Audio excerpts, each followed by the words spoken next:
Hey, welcome back to the stream. And by back, I mean welcome to the stream, but welcome back to the campaign. When last we left off, we did some science stuff. Specifically, we went back to Serpent in one very long, glorious mission, collected as much science as we could around it, and then deposited that science in this newly launched mobile processing unit, or mobile science processor. So that is just sitting in orbit, collecting science now. Next on the list is to do these two missions, as well as send yet another thing to Serpent to collect all of this. And as you'll notice, it's all temperature data, so we don't need to actually send a person to Serpent to get all this data. But I think we will. I don't know. So I want to land on the flats and the metallic highlands and get seismic data from those places as well. But I guess I don't need to send a person to Serpent to do that either. So let's just get some of this out of the way. I mean, we do have a lot of money. I guess we don't have to do much of this. Two rescues from the orbit of Eden. These are nice because they they give you money for getting more astronauts, which is just fantastic, rather than paying oodles. But first, let's send up some just basic satellites.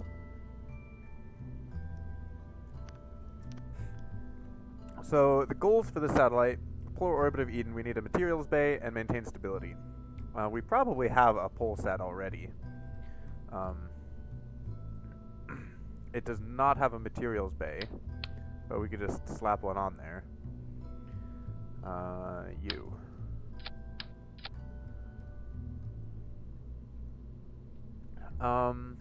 I don't like that. Let's see, we still only have those basic cores. But that's an octo, I believe. Okay, let's just build a new polesat. Don't save. Let's use the better core. So it just needs a materials bay. Nothing else, nothing fancy. Let's put that down so we can have room. Nah. Let's put that there. But then, what we'll do, just slap on 4 of those. 2 of those.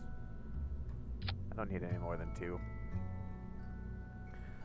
I'm also going to have this be a very large, or as large relay antenna as we can put on this one. So this goes out to 27.4 currently, but it can go all the way out to 61.2, which hopefully will be enough to get out, or to relay a signal all the way to Pearl, which is, as mentioned before, our next destination. So hopefully that'll be available. Let's also throw on these, because I like them, as well as these for more direct communication. Okay, so it has a materials bay, it has a antenna, and can generate power. All we need now is to send it to, or have it get into orbit. So this is still the most efficient engine we have for space so far. So I'm going to extend this out, because this is actually a pretty high orbit, so I'm going to put a double tank on there. 700 meters per second is fine. Let's slap on those. That's probably more than enough. But just in case, I'm going to also put on the big ones, or the extendable ones. So here is our Polesat 2.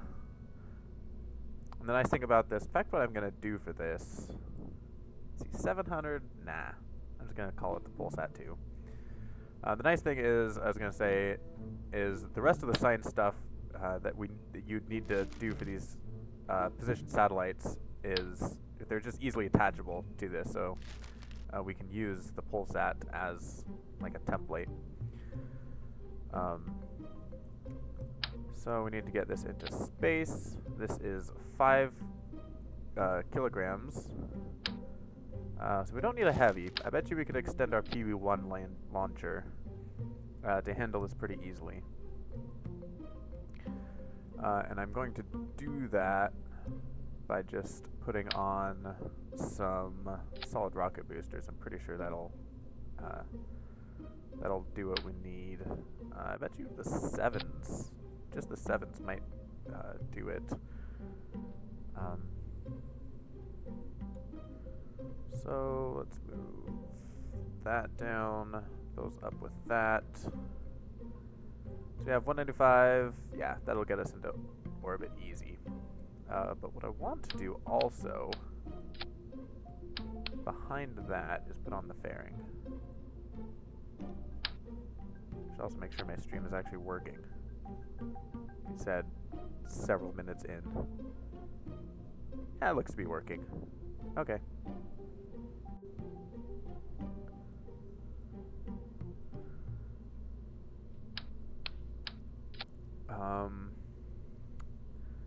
So there we go. I will call this the Polsat 2. Not to be confused with Polsat, which would be a satellite around the moon Paul in the Kerbin system. But we're not in the Kerbin system, so that doesn't matter. Okay, so that fires, followed by... Are those going underground? They are. Let's just raise that up. So that'll fire, followed by those, followed by these, or along with those, followed by the rocket boosters falling off, followed by the fairing coming off, followed by that, followed by the main engine, or the upper stage engine. Okay, that's pretty good. Also, just for the heck of it, let's slap on the control pod. So we get chaos control. Alright, and last episode we went through one of these VAB things without launching, so we still have a VAB. Our VAB is still good for another launch.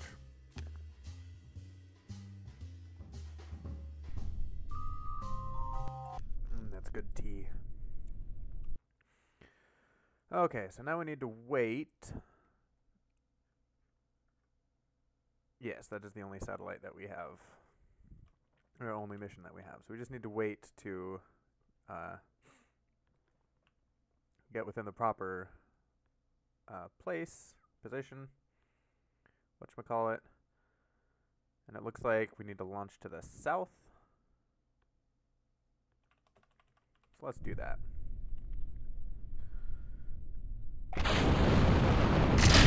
I forgot verbal engineering system. Because I'm a doofus. Oh. There we go.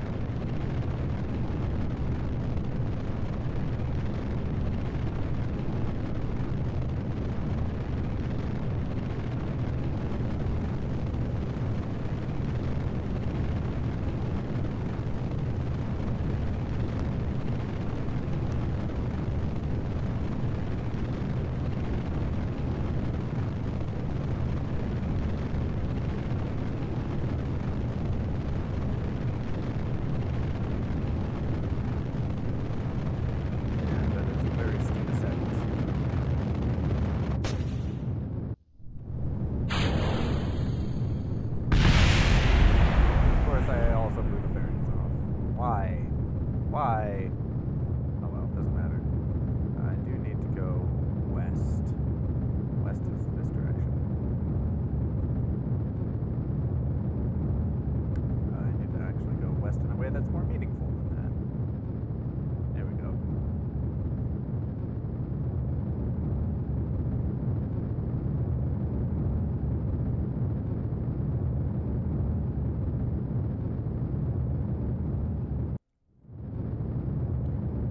Get to space in this thing,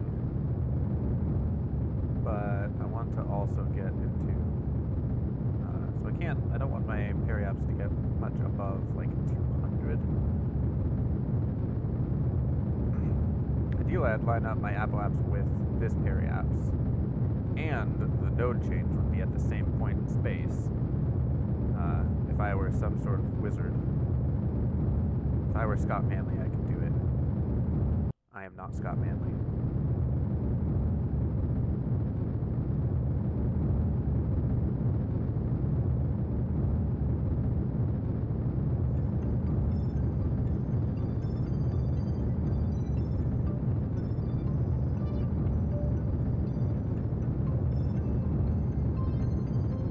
Okay, so if I go up, that'll move the node forward. If I go back, or down, it moves the node that way.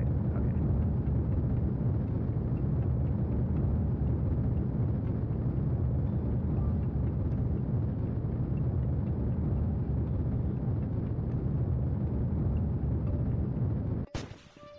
And burnout. That's fine. It's actually more than fine. Because that way I can just circularize up here and take a more leisurely approach. Because I don't need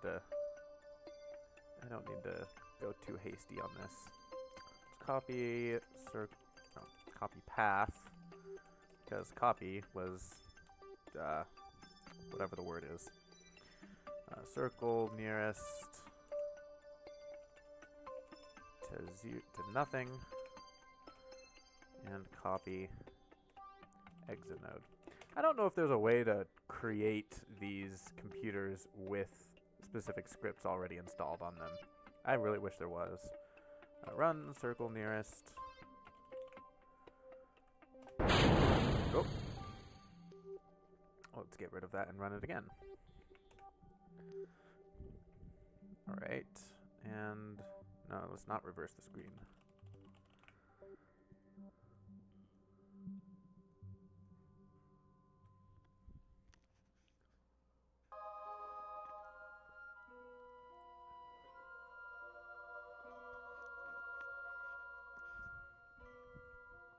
So back in the VAB it said I had about 700 meters per second.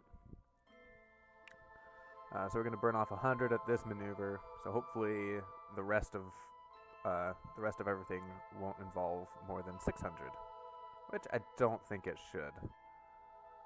We do have a significant plane change left, 4 degrees.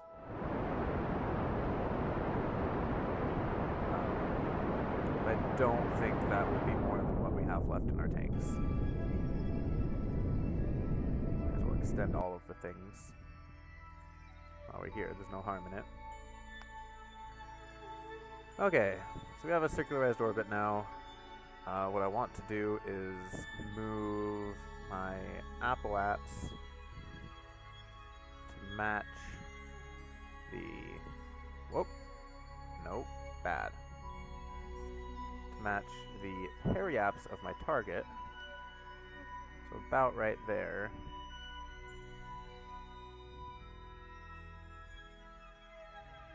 That. That's another 200, so it'll be a total of 300. And then hopefully, again, I don't know for sure, but I'm pretty sure we'll have enough delta V to push us the rest of the way. So we have to wait 18 minutes.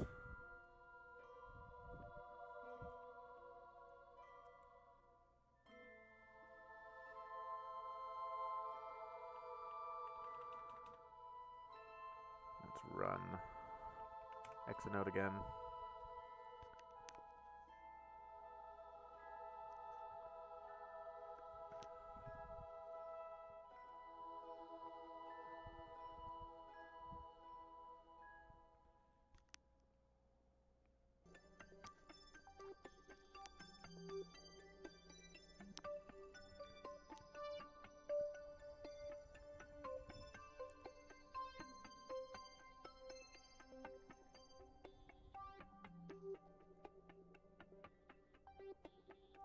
You're going right over the pole there.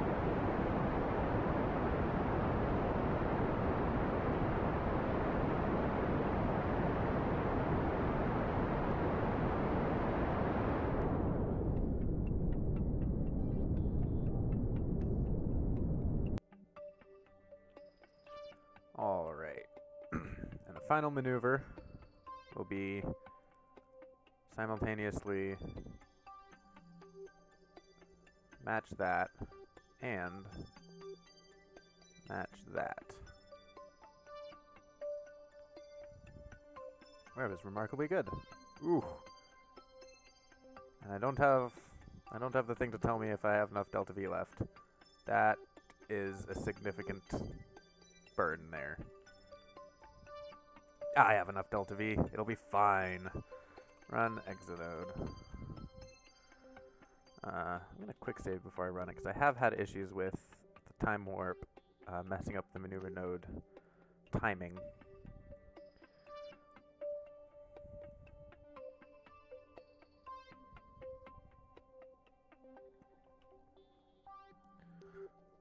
But it looks like it's good this time.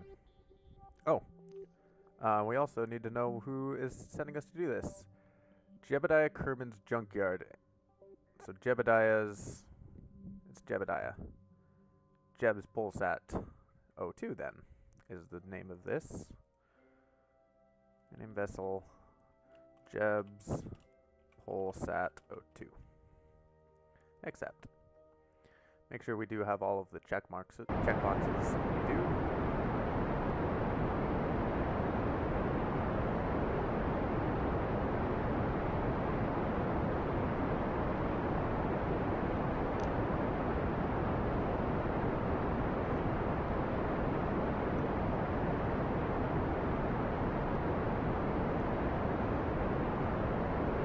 Geez, we have plenty of fuel. What was that 700 about? Was that atmospheric again? Did I make that mistake twice in the same campaign? I probably did.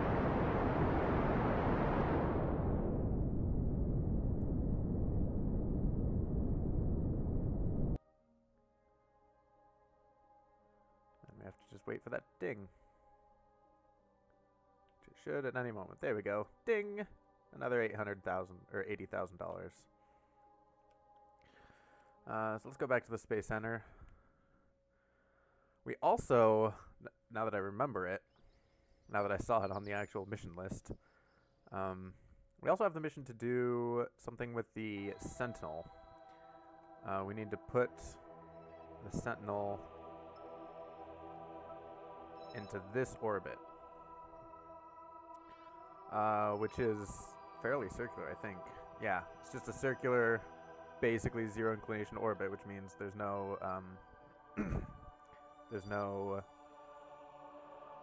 what's the word, window for that launch.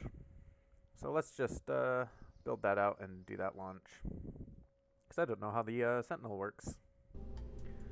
Let's do a new one. Let's put you on.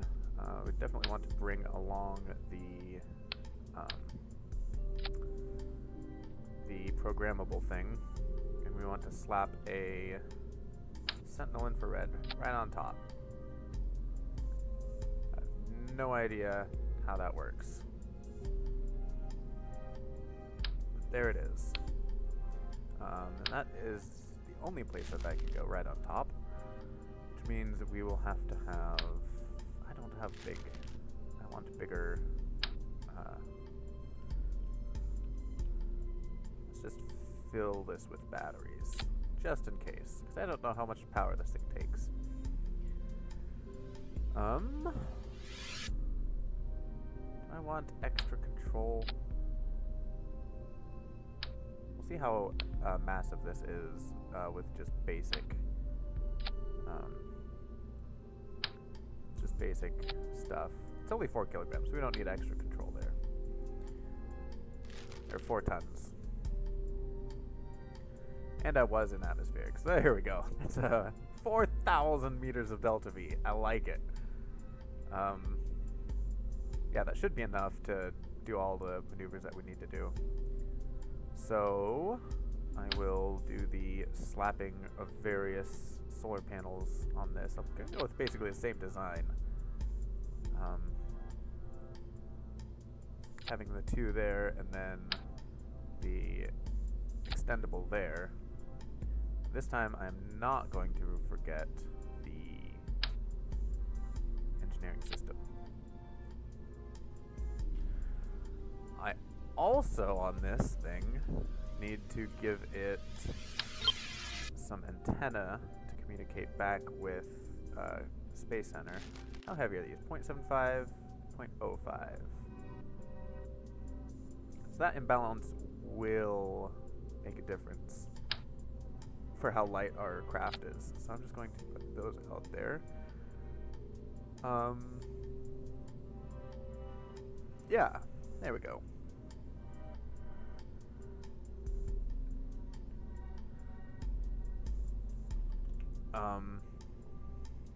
Okay, so we have antenna to communicate with. We have, these are direct, they're not relays. These are both direct. So, yeah, that is our Sentinel spacecraft. We just need to launch it, which we can use our... Ooh, I don't need to just launch this. Let's see. 3,000 meters per second will get us... Leaving Eve will give us about 2,000 left over. Maybe 1,500.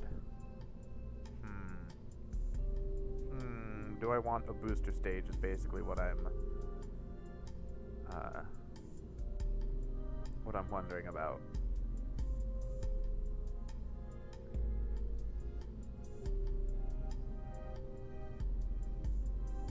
I think I will have one. So before, actually, I'm gonna slap on the decoupler here and the fairing.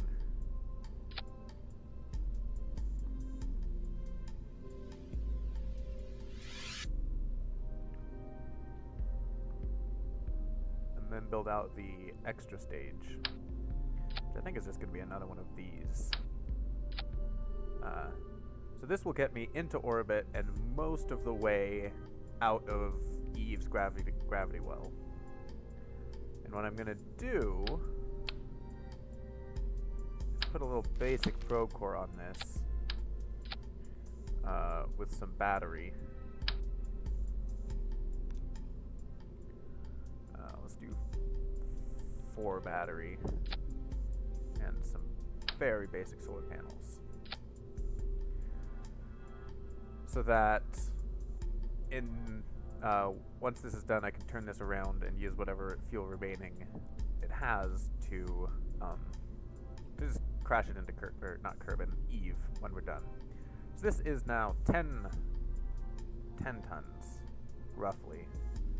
I still don't think we need the heavy specifically for this. That might be overkill.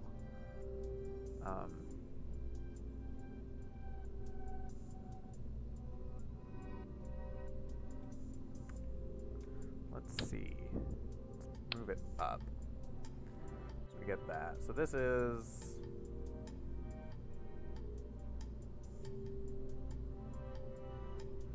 What? Am I missing something? This is only 100 and... The first stage is only 2,000.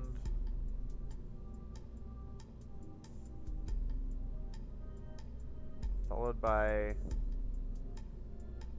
I think some staging is off, but I can't exactly see where.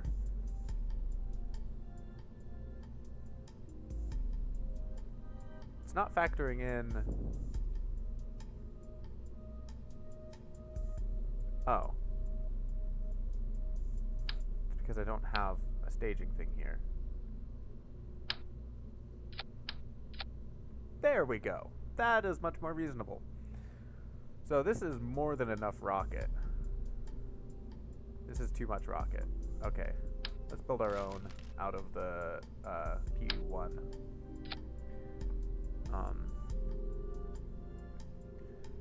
And let's see what we can do. I want decoupling. Let's go up here. It's not going to be a solid rocket booster. I'm going to use liquid fuel. It's going to be like the heavy, but I think I'm only going to need 3 instead of a full 4. And we now have the SRB nose cones, so we don't have to rely solely on ullage motors. But it's hard to see. There we go. It's hard to see where those are. Okay. I want to copy. Can I not copy? Nope. That's not the right button. Alt. Alt is copy. I just did a dirt part there for a moment. So I want all three of you to fire, followed by the clamps firing, followed by you separating, followed by you separating. That's good. Brilliant. That gives us 400 meters per second, but that is before that we do onion staging on this. So that gives us, again, more than we need. I can drop this even further down to 2. Let's see, how much is this? This is 49.5.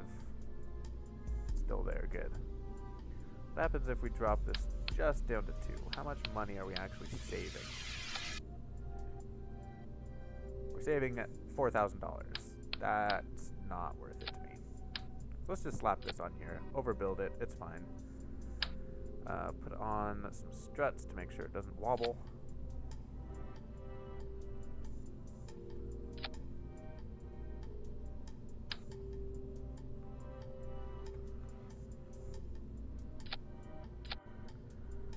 And another pair of struts down here. Alright, that should be good.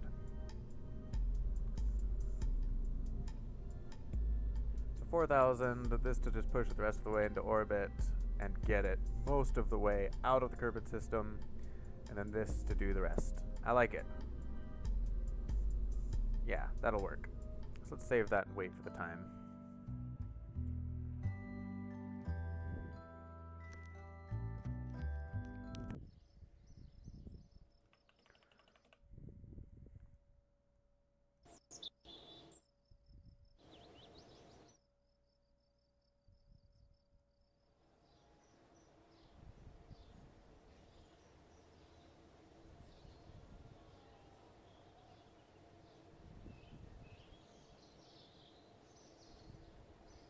Close.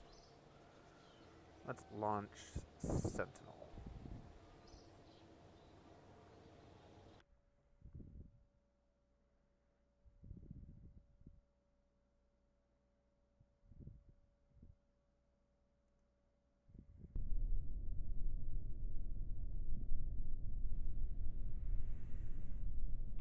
Alrighty.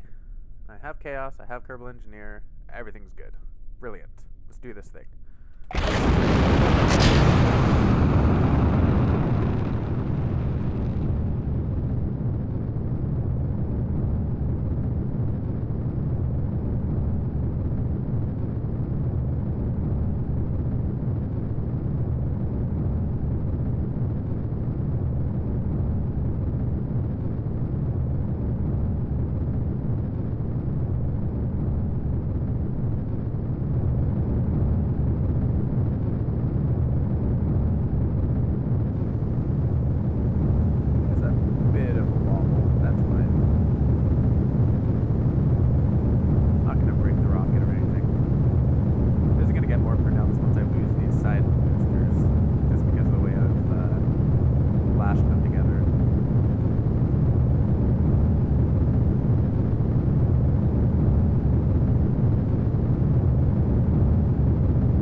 Those were the solid rocket booster nose cones. I like them.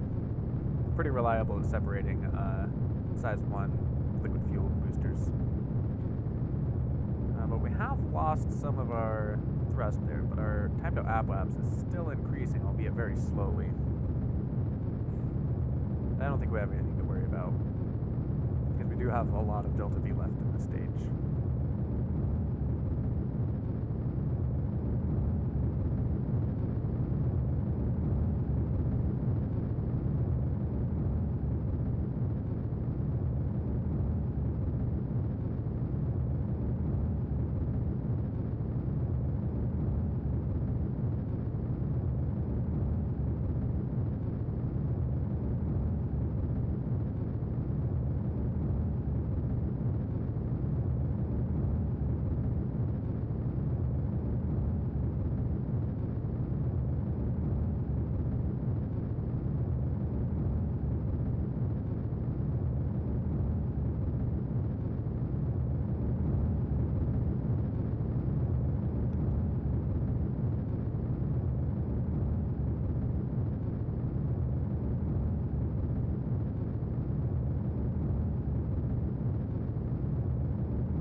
The issue we might run into is our apoapse might actually not be very high when our periapse comes up.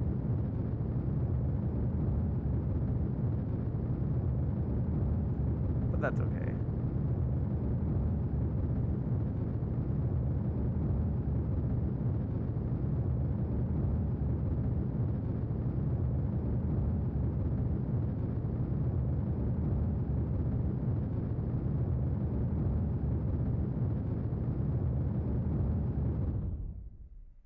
Alright, 250 is pretty good.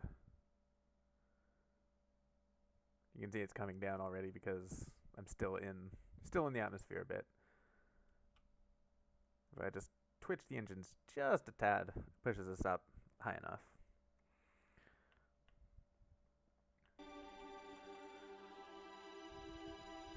So let's stage that out of the way and stage that out of the way.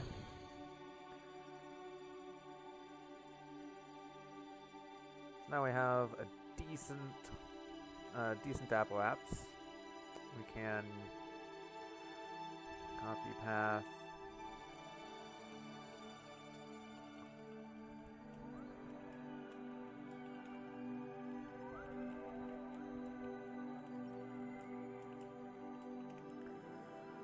Alright, let's run circle nearest as well. Make sure our throttle's 0, stage that engine.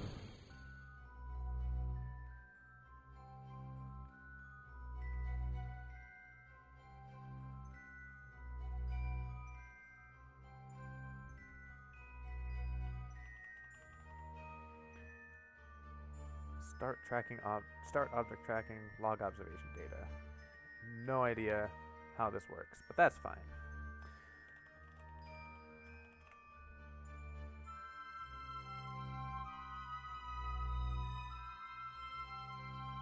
Maybe should have put a second control thing on this stage here. This doesn't rotate all that quickly, because it is 8 tons. Which is a hefty amount of tons to be rotated just by 2 little probe cores.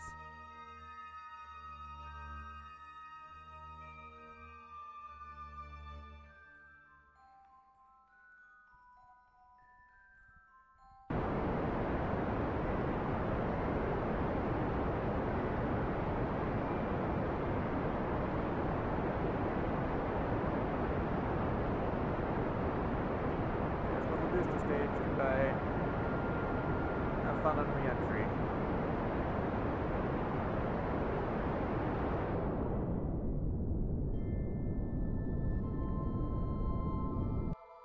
Okay, so we have 1,000 meters left in this upper stage here, which should be plenty. So we need to get, well, of course it's not going to show us the actual orbit until we click over here. So we need to get to a periapse of 6, what is that? Hundreds, thousands, millions, billions. 6.9 billion meters. Roughly. So of course, it's not going to let me... Ugh. I want to switch... Can I switch to a different planet? Yes, I can switch to Seth. I can't switch to... I really wish there was an interface for this that didn't involve just double-clicking and hoping. Or going back to the Space Center and coming back out. That's my one complaint with this program. Okay. I guess going back to the Space Center and coming back it's my only option.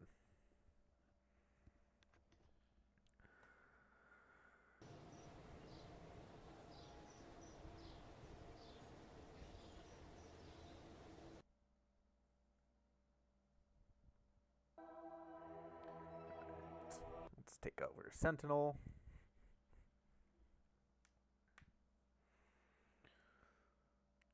It's back where we were, but now we have a reasonable center. There's going to be somewhere around here that we need to burn. Something like that, perchance. So 6,000. So that's already too much. 6.9 billion. It's not that much of a burn, to be honest. It's probably around there. That's about halfway between the target periaps and apoaps. So we need to align this with, or to get the maximum efficiency from a burn, which means our periaps just dropped again.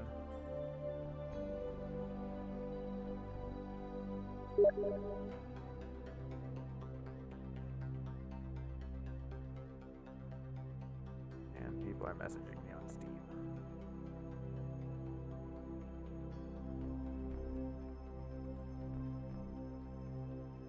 Alright, 6.91 billion. That's fine. So that's the thing we're going to burn. I'm not going to use Exonode for this because I only want most of this to come from this fuel tank right here. Right before we reach full-on hyperbolic orbit out of Eden, I'm going to stage and do the rest of the burn on this, then switch back over to this and use what fuel it has left to re-enter Eden's atmosphere. Because I don't want to leave junk in space.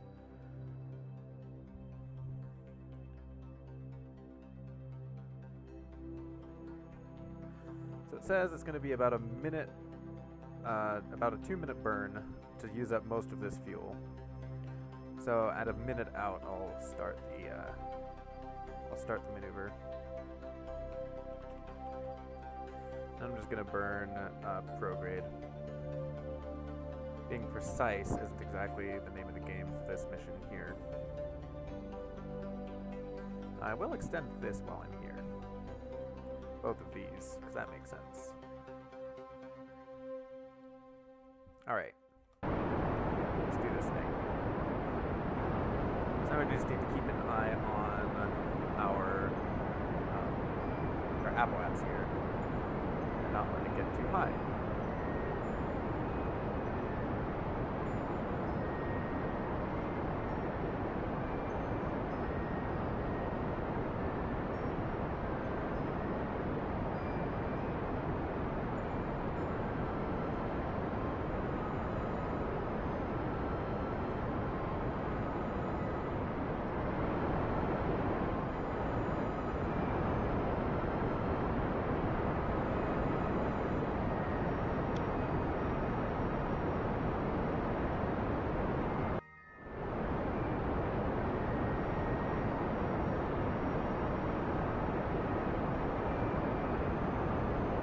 Center, right there. It's on the claw, in the claw, on the claw.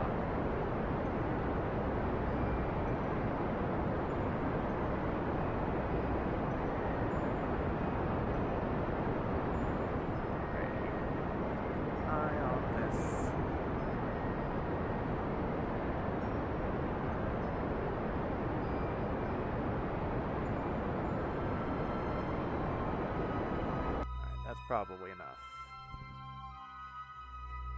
Okay, so I will launch you. The rest of the burn. This.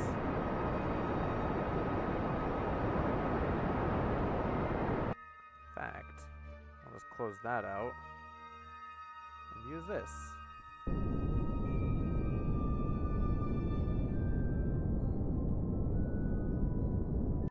There we go. Drop it down to 1-0. So there we go. We have our thing there. We're already too distant from the probe we just dropped off, apparently. Let's switch to this Sentinel probe. And it has power. It does not have an antenna. I just realized that. But we're close enough that the onboard antenna to this thing is still communicating with the Space Center. So what I want to do is figure out how to burn close to Kerbin. Or not Kerbin, Eden. And I believe I want to just do that. But also that. Because I don't know if I'm going to get signal all the way out there now that I do this. I don't know how much Delta V I have left. I have a significant amount of fuel left. Let's quick save this and just try...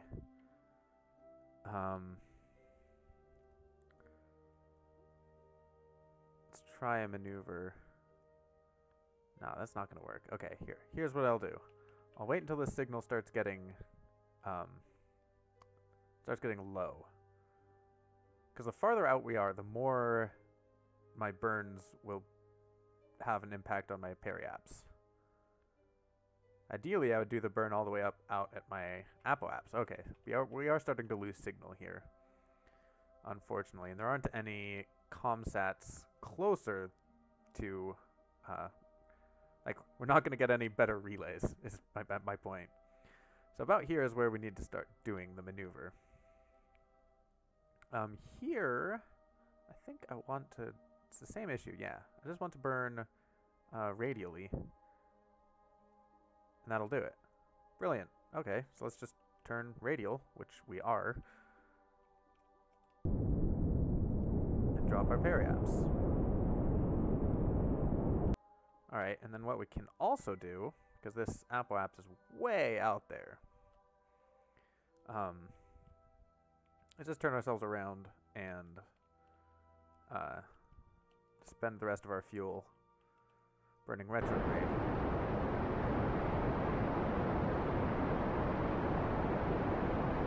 Wow, we had a lot of fuel on this thing.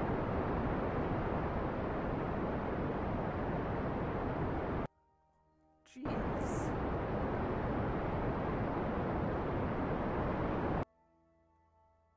Okay.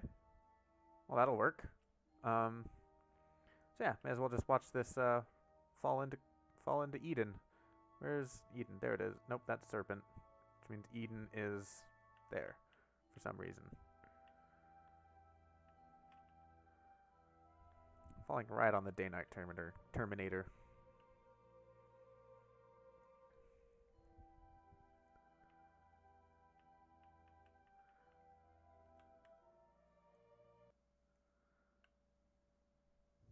I doubt this thing is going to survive.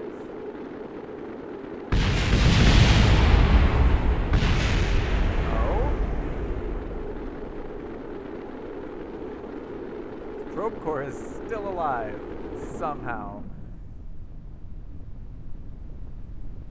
It's riding the decoupler and the fairing base.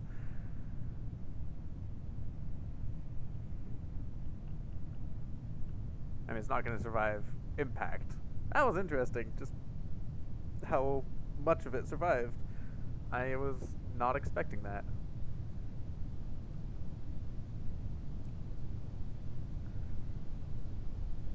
Looks like we're going to crash into the water, too. That's like the maximum survivability potential.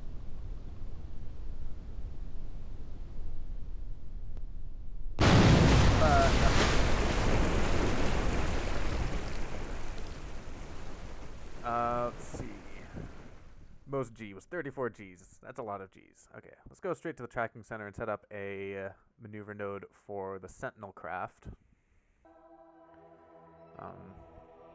Still not quite left Eden yet. So we'll just need to do a time accelerate out for it.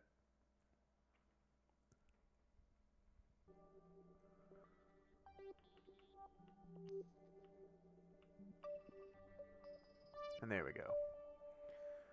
It's now on its own orbit around, what is this, Helios, I believe? Alright, so our periapse is right at our descending node, but our descending node is also 0, so I don't really care. What I could potentially do is like something over here. Try to move my periapse.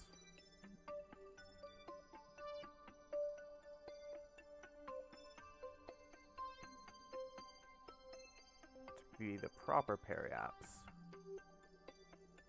But I don't think it matters, really. Because this is actually a hefty burn to do that, yeah. Because this orbit is so circular, I don't think it's gonna... Yeah. I only need the aplaps and the periapse to be these certain notes, or things. I don't need them to be in a certain place. The longitude of ascending node doesn't matter. So it's just the orbit itself. So I can do a maneuver here that does everything. And by everything, I mean everything I need it to. What I could try to do is set it up like that. Brilliant. It's only 1,000. 941 and 961 versus 908 and 906. So my apoapse is too high, which means I need to drop it down just a bit. 957, 941. Let's drop it down a bit more. There we go. That is my maneuver. So it's only 1,000 meters per second. We have a lot of extra fuel in this thing. We could have gotten by without using that thing that we just deorbited. But I don't really care. So let's add a new alarm for your maneuver. Let's give us a buffer of 10 minutes and add that alarm. So that's in 103 days. That is after we will go to Pearl. So that's it's good to know. We're still at 50. I'm gonna preemptively align this.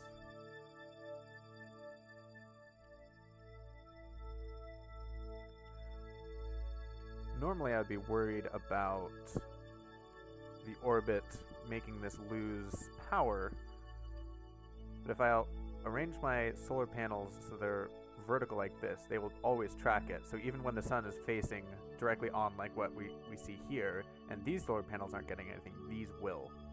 And that should provide at least enough power to keep it operational, especially since we're going towards Helios. So yeah, that is that. So let's go to the Space Center.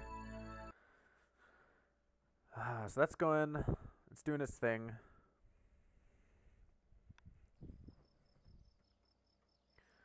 Osiris is still 26 days out. Or 2 years. Surface outpost on Serpent. I want to do that eventually, but not right now. Plant flag on Serpent. It's a nice $156,000. 4 tourist destination, orbit around Serpent, orbit, land on Serpent, yeah. So although this does have a significant amount of money, I wish there was a sum total, because these do provide a decent amount of money, but I don't think it's worth it to do the land on Serpent bit. At least not at our current technological state. So what is this? Dock 2 vessels in orbit around Serpent and complete. They'll give us some science, but it's not very much money. That's not very much. Plant flag on Serpent is a lot of money. And since we need to go to Serpent for those temperature missions anyway, then I may as well pick this up while we're at it. Speaking of which, let's just do that mission. We can use Serpent 2. Serpent 2 should be enough. Except we don't need any of these, so let's take those off. But we still do want these, so let's put them on.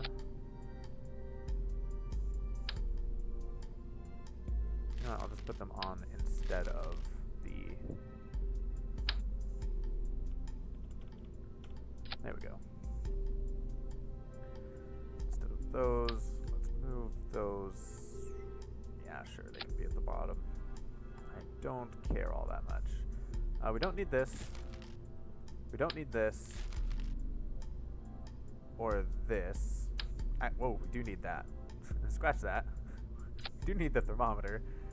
And since we're going to land, let's put on a seismometer as well. While we're at it, let's just add 2 just in case. Now, we don't need it. We already deposited our seismometer back in the mobile processing lab last time. So this has plenty of food and power and all that jazz.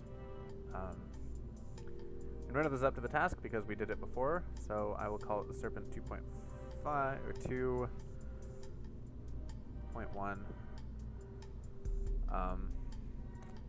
Less science, more specialized. Alright. We don't have asparagus staging on this, but I don't think it matters because we still have plenty of fuel. Enough to do at least 1 landing, but I believe it's also enough to do 2.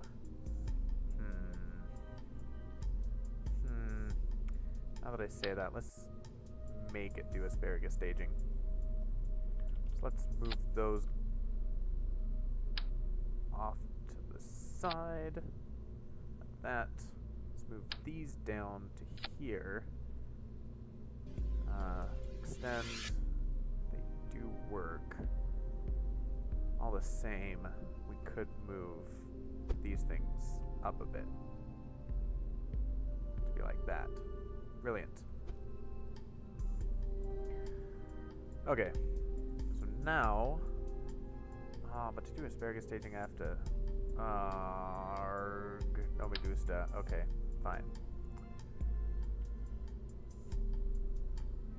I need to do each one as a separate entity. Oh. I just realized it's going to be hard for Mr. Kerbin person to get out of there. Let's drop you down again. That still gives us plenty of coverage there. So I'll pull you off, copy you to do the same there. But now we need to do the actual asparagus-ness, so I want to move you guys off first. Clear up that doorway. Which means you are the first to fall, followed by you. And that gives us a bunch more Delta V, which is good. And there was much rejoicing, and we were ready to go. Just to be safe, let's throw on an antenna. That is a really antenna, so I don't really care about it. This is a fine antenna. There's enough satellites around. And probe core. Specifically this probe core. Capped with a thing?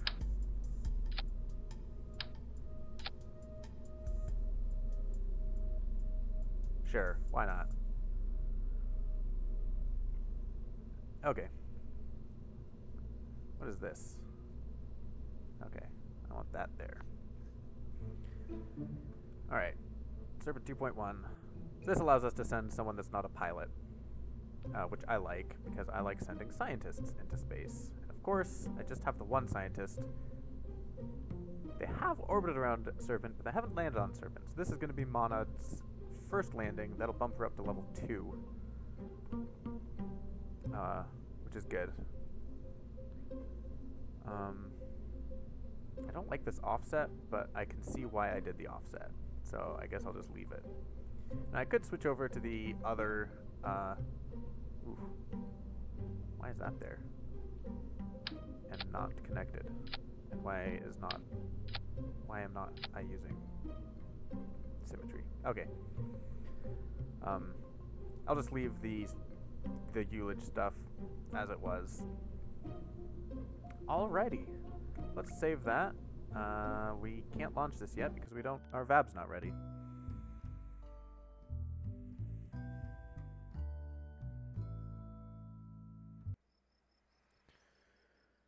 Okay. Sentinel 2.1. I want Monad to be on this mission.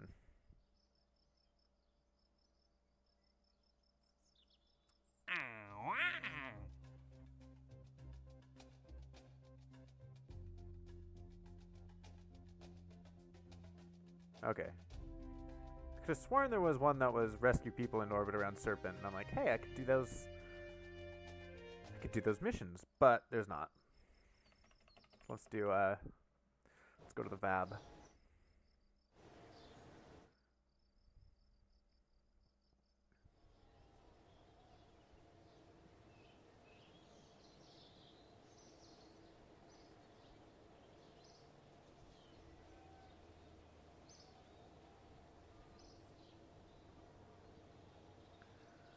And launch Serpent 2.1 with Monad in the pilot seat.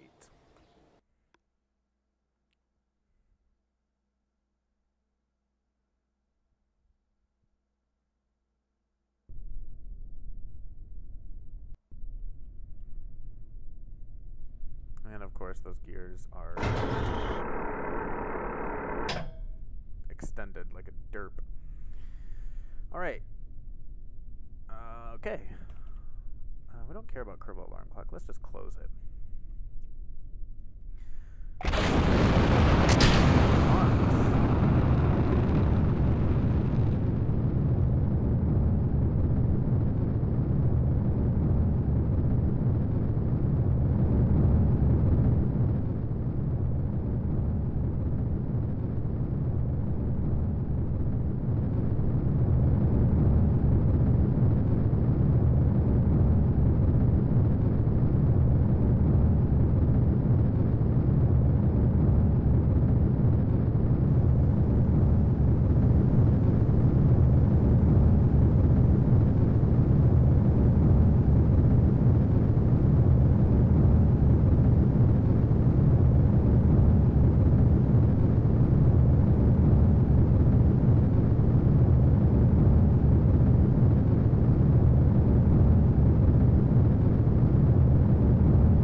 to adjust this alarm clock time to be a little bit earlier in the morning. Because it's really pretty to be on the launch pad when the mountains are or the sun's just barely on the horizon.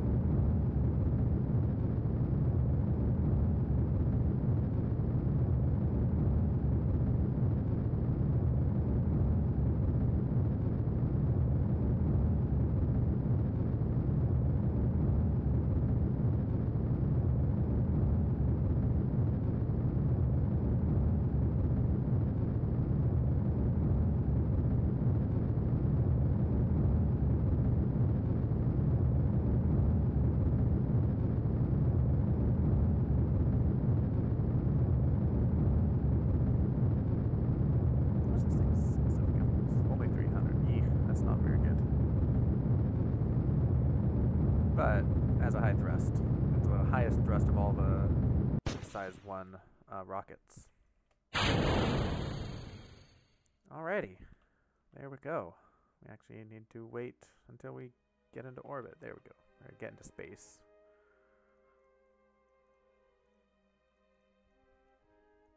Let's extend these. I should really start using custom action groups for that. Oh, and I do have chaos on this. 0, circle nearest, copy path, 0, exonode.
There we go.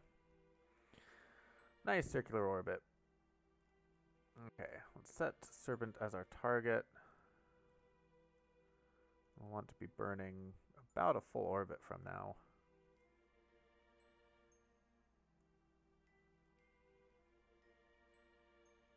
Maybe we could start burning now. Let's try it out. We have the Delta V. So quick save and burn.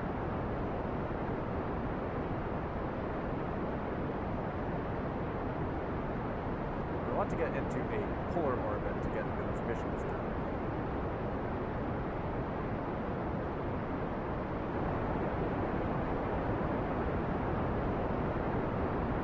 Of course, this thing has a half G acceleration on that one little engine. I really like these engines though. They have the highest specific impulse of, if it's not a nuclear engine.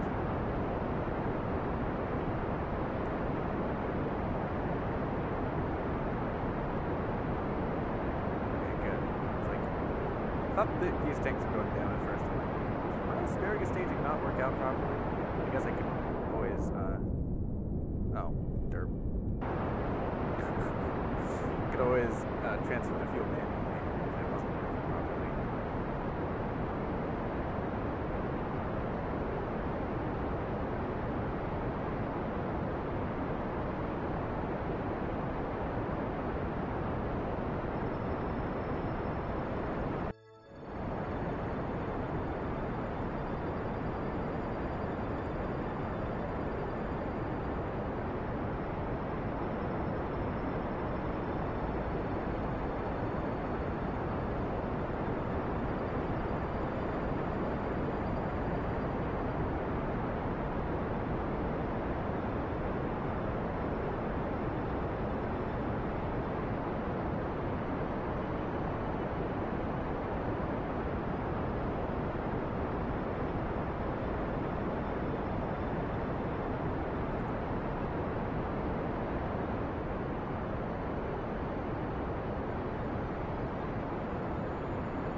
gone too far forward in my orbit.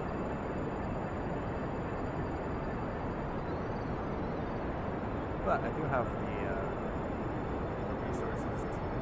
Oh, wow. That's almost perfect.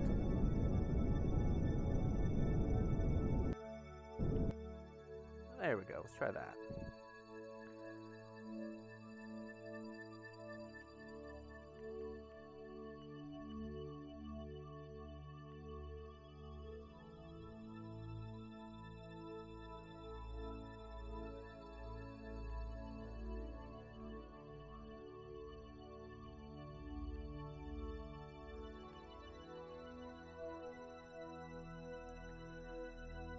Okie dokie.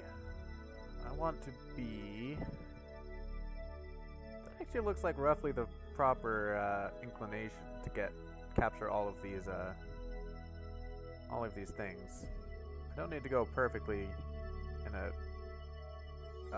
Oh, that one might be too low. Nah, we'll fix it we'll fix it later if we need to. Until then, we need to burn radial to move our periaps up out of the way. Let's go up to 15. Then we can run circle nearest. Let's get rid of that. Run circle nearest to circularize this orbit. We only have 24 or 218. That's an interesting development.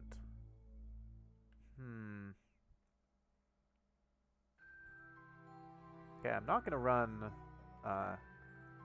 either of these actually.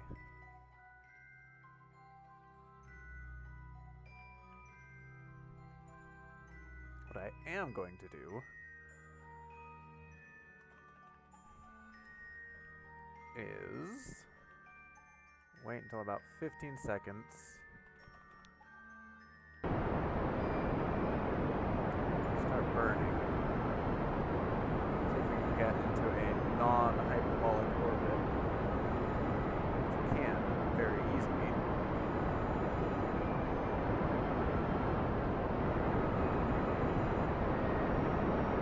Then, with, I don't know, say 20 meters per second left. I'm going to stop, so we're in this little elliptical orbit. Wait for us to get to apoaps.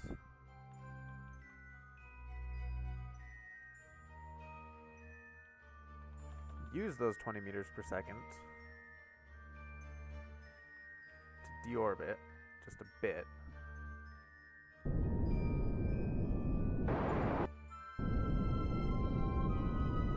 Just enough for them to, you know, make sure that they're going to crash. So these are the full ones, which means these ones on the sides are the empty ones, which is good. Because if we destage, or if we stage and one of these flies up, that might make it not crash. But if they fly off to the side, then it's just a plane change, and they still are going to crash. We push them away. We don't need them anymore. And then we use this stage to push us back up to 15. And then we can finish our orbital insertion.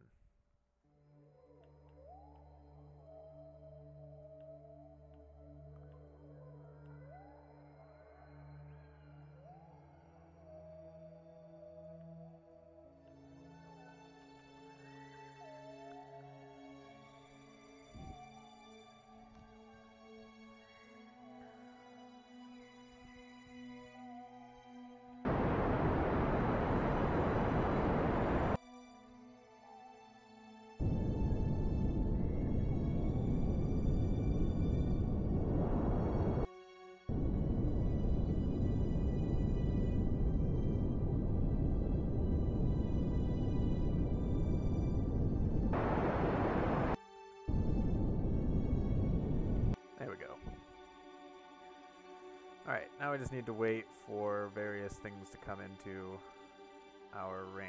That does look like it's a little bit too far south, unfortunately. But it also looks like we're primed to just swoop over these. So that's above, that's below. That's also below. Those are below. These are above. So the greens are above, purples are below, it looks like. Yeah.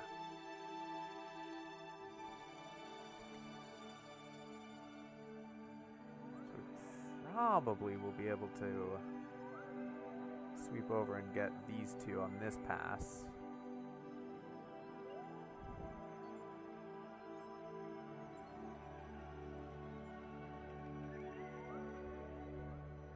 Murger's fate. So let's get our temperature data and reset that. That gives us some little bit of funds. We're probably going to pass over these, but we're not at the proper altitude. Hopefully we can just nick the edge of that, which we are. So let's grab that temperature. Okay. It looks like we need to increase our eccentricity. Hey, are we gonna snipe this on the way down? Nope. Okay. So when we get here, I want to burn southeast. So this one. I want to burn... That's south, that's west. Southwest, yes. To burn southwest to increase my inclination.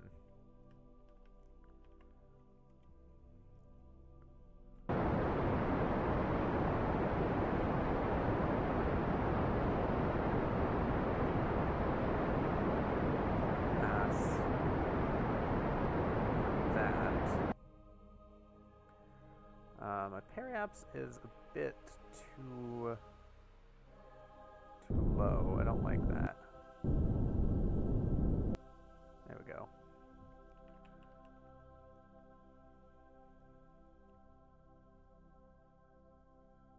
So now we could be mostly assured of grabbing this. No, I want that. There we go. Log temperature. Okay. Now it's just waiting for that to come into range, which might happen on this pass. If not, it might happen on the next pass, but it also might rotate completely out from under us.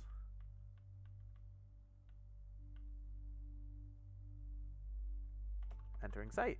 Awesome. Log temperature. So that went away now. The rest of them are pretty far away, so let's boost our orbit above 24 so we can get more time acceleration out of this.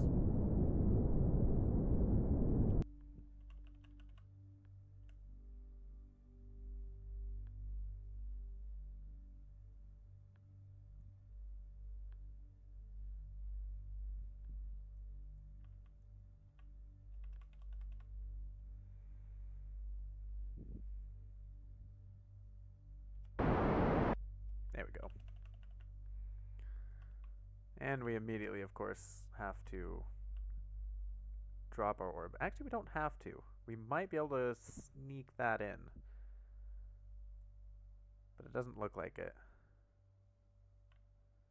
I don't know, it'll depend on how big these ranges are. No, we're not going to be able to hit that. We will hit this one, though. And that's also above 7 kilometers. Log temperature.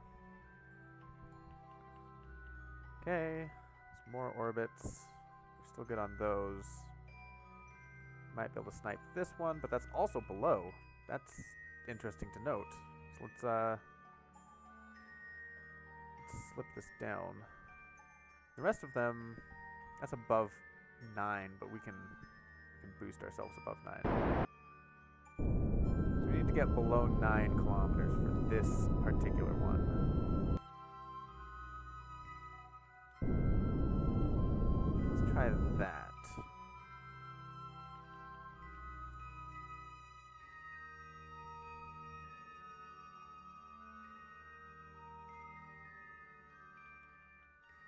We are below 9. We are very much below 9.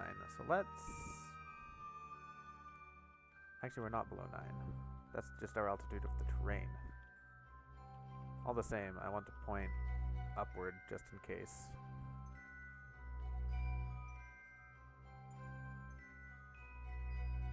So we are below 9 now. We can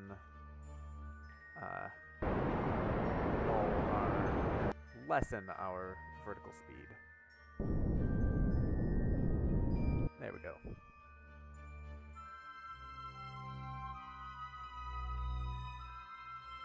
And we're entering the site. Log temperature. Okay. So those are still a ways away. Let's boost our orbit back up to above 24.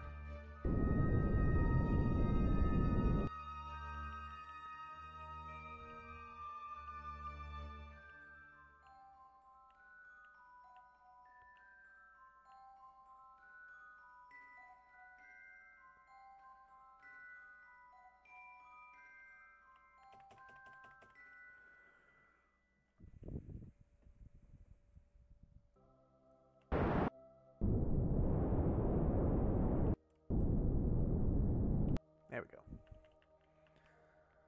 So now we can go around, and of course, they're gonna come into range now. So we need to drop back down. Huzzah! Orbital changes. Okay, so we need to get below 6 kilometers, basically. Which means we're probably gonna need this to go underneath planet to make sure that we're below 6 by the time we reach that. We also want to make sure that we're actually going to hit those. And to do that, let's see, we've got all the major ones out from directly, or from the poles, so I want to burn now eastward, or northward. No, I don't. I would want to burn southward, which would increase my inclination. I'll quick save it and hope that we actually pass over on this pass.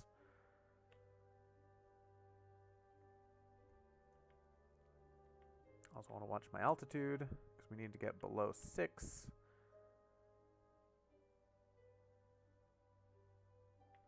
Okay, that doesn't seem to be happening. Let's slow down a little bit more.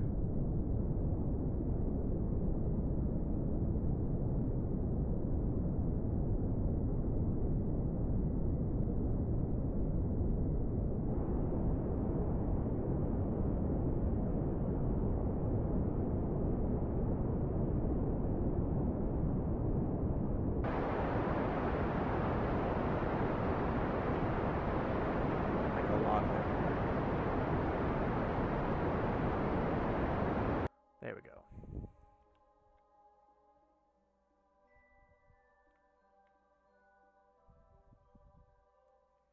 Still not going to be at 6 for that. 6.4 is what we need to be.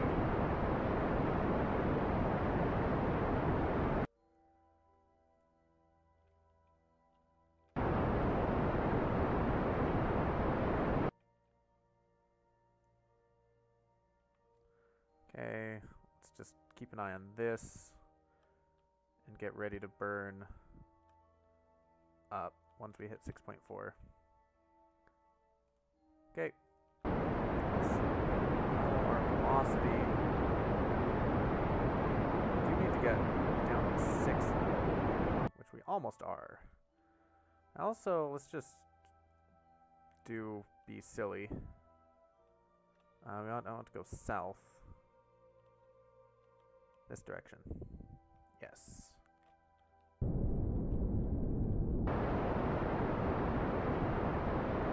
Just be silly and ensure that we actually hit both of these.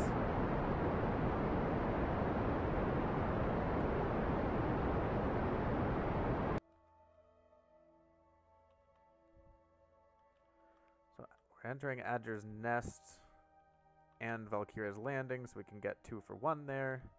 We can boost ourselves back up into something that's not going to crash immediately into the Serpent's surface. That sounds like a plan. I like this plan. Or Bumpy Midlands. I forget what biome we don't have the... I believe it's the flats and the Metallic Highlands. So let's just land on the Metallic Highlands while we're here. So that's our impact biome now. We're going to land at night, which is not ideal.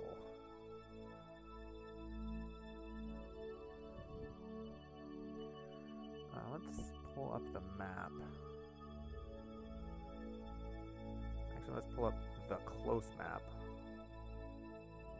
If we have that. Shift down. So yeah, I think we're gonna land. Going to land over here. We are facing backwards. Let's hop over here.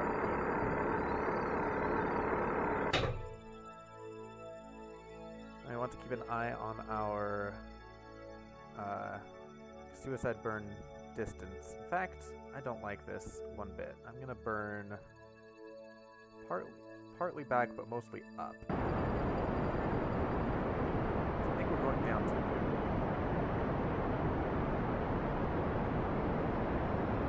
There we go. So that'll give us some time to negate our horizontal velocity. At this point, we are going to land at the Bumpy Midlands no matter what. Let's check our electric charge. We do have... Because this engine doesn't have an alternator on it, so we don't get electric charge for free. Which is probably, now that I think about it, how it has such a good efficiency. Oh, I want to be on surface. Dirt face. Too far. That's fine. There we go. So now we just watch the suicide burn altitude.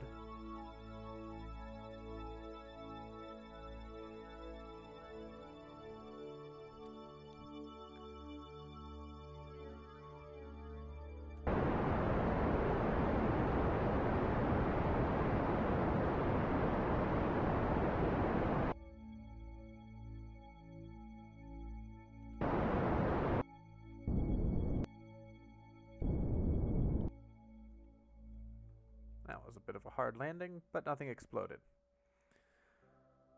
Okay, Metallic Highlands, let's see if I remembered correctly. Yes, I did. Let's keep that. Let's take that data. Don't break anything on your fall. Thank you.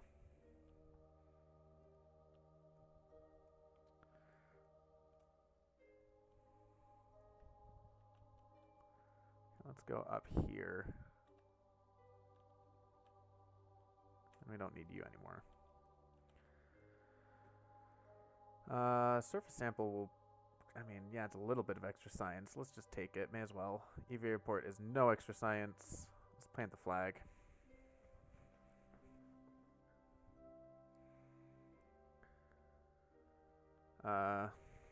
Serpent. So we had the 1, 2, the X. So we'll call this 3.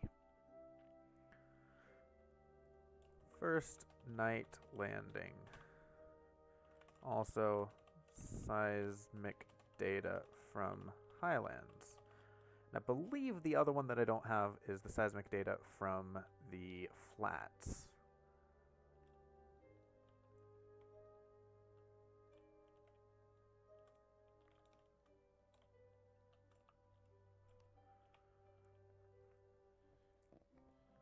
Okay.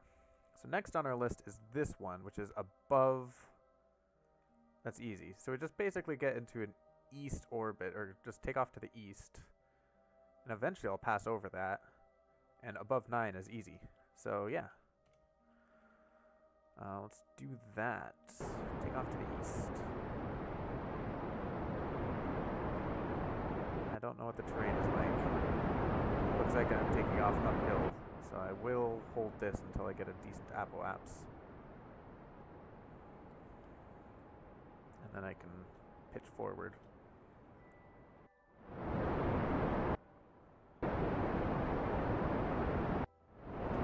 Because it's above 9, I can go all the way up to 24 as we get the fast,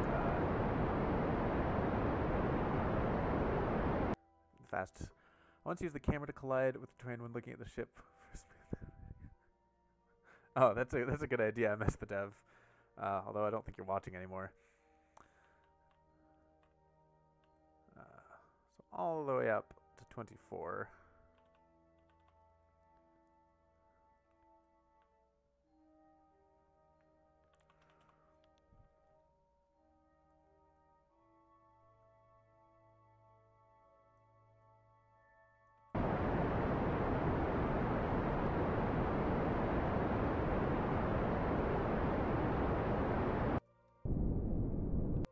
And we ran out of orbit.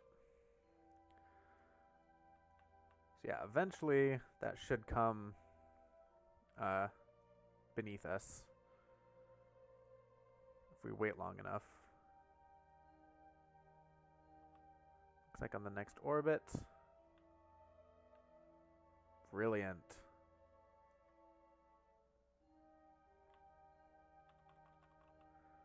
Entering the fortune. I need you to log temperature. Okay, go away.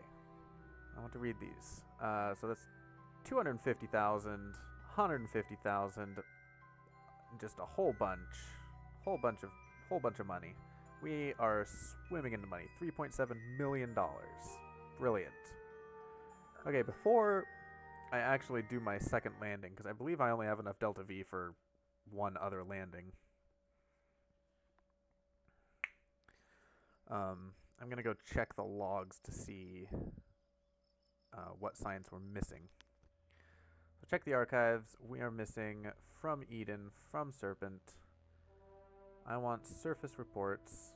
I want seismic scan. Seismic scan from blank, and from blank.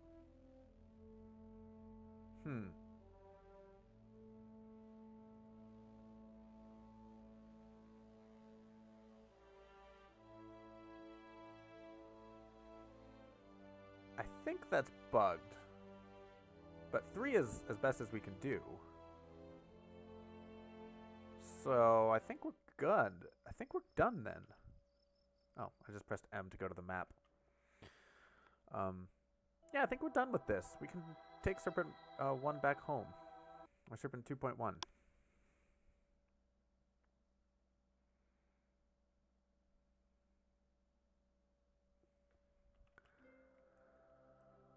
How best to do this is the question. So we have another 20 days of food and stuff. I really don't want to land at night, but I also don't want to wait another month to circle around. So I'm just gonna do it. Let's go backwards. Looks like that's the best. So if we do that, it puts us on an inclination. Sure. It's about there.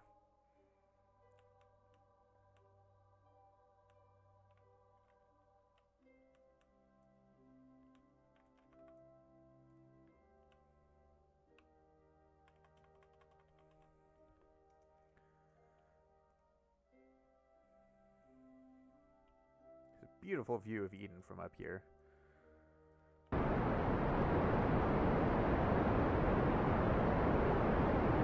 Probably will overburn on this stage, but I don't care because the next stage is plenty of fuel. We can afford to overburn.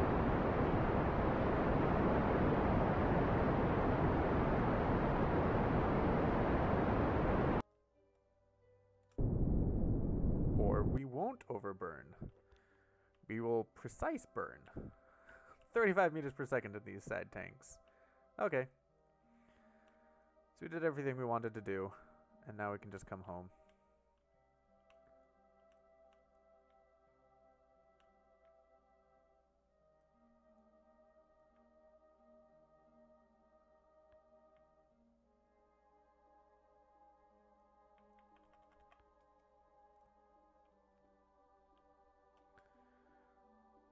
Launch you to the north of us. Whoops. I meant to just do the last one, but oh well. It's gonna burn up all the same.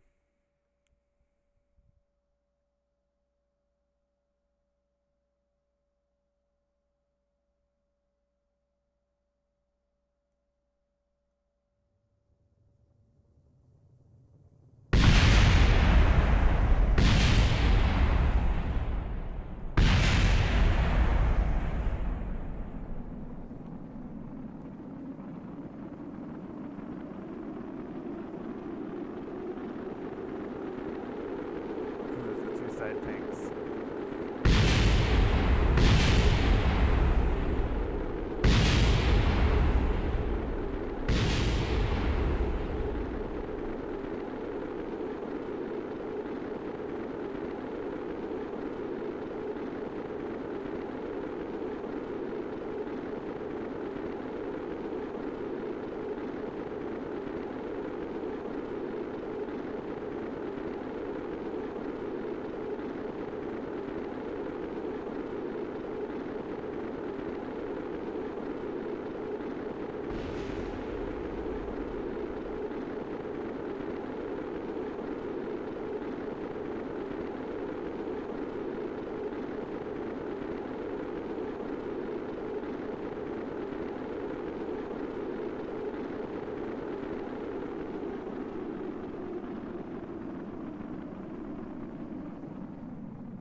A gentle landing. Actually, 6 meters per second is pretty stiff, but we're going to be landing in the water, so 6 meters will be fine.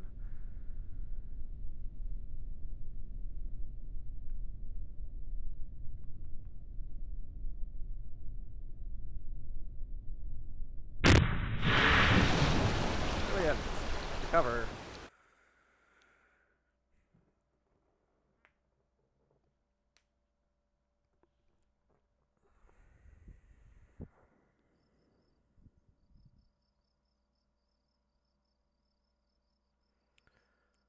An extra 100 science.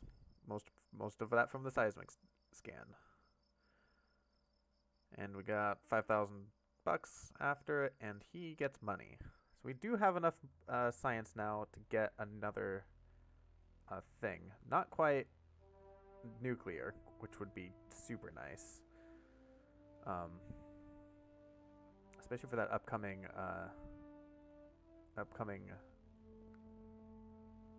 mission to Pearl. This could be nice to get science from asteroids, but without the nuclear engine, it's also really hard to redirect asteroids. Let's see. Again, this is not going to be useful without not just this, but without this, specifically this engine. This engine with this nuclear engine gives me the ability to build a basic space plane. Space plane. Once I get this, I can build a really nice space plane. Don't need that until we do our space plane stuff. We don't need this until we start doing colonization stuff, which we don't even know what planet we're going to yet.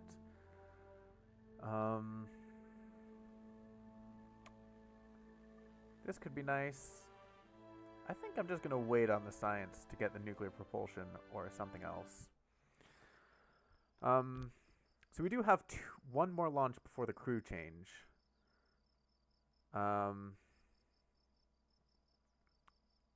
What I think I'm going to do is, because there's one more mission that we have to do to launch something into Serpent orbit. I think I'm going to use that launch to put that into Serpent Orbit. It's one of these purple lines, or these blue lines. I'm sure of it. I guess I should have gone to the proper place to actually check mission control. I'm just not gonna do this one. This is never gonna happen. I'm gonna lose reputation, which is fine. I'm gonna lose $10,000. It's fine. Let's just cancel. Yeah. It's dumb. Anyway, this is the one I want. Synchronous orbit. Thermometer, materials bay. Right. This is the one I already did. I just didn't have a thermometer on it for some reason. What I should have done, if I were any smart, I would have used that mission I just sent up to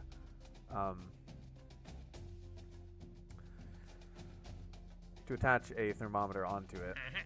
What I could do is do this rescue mission and do that, attach the thermometer to it. Science from space around Eden. We're gonna get to Eden eventually, but that's a pittance. Adjust scan sap, that's a pittance. It's another 150 to do the plant flag. On the surface, temperature scans on the surface, that'll require a rover, which I don't want to build.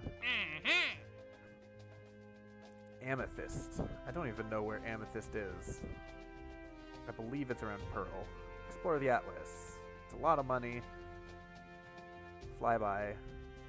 Return to Eden from a flyby. So that would be a manned mission, which we could probably afford to do in 90 days. I think we'll be able to do this. Just a simple flyby of Atlas. I'm going to be optimistic and say yes. Yes, we can. And the rest of this is just boring. I could do rescue and plant flag all in one mission. And that's it. So I'm not going to do either of those at this point, because we've done enough serpent stuff. What I am going to do is... Electricity depleted. Out of electric charge. What happened? That's weird.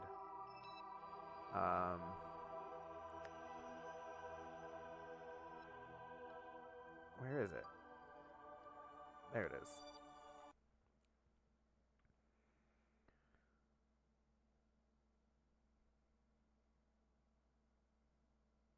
Is it just, did it get like a really long time in the shade or something? Let's stop research at the very least.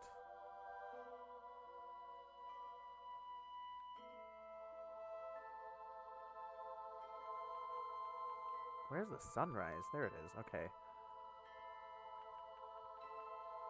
Okay, so we do get extra charge. Or okay. I don't know what happened there.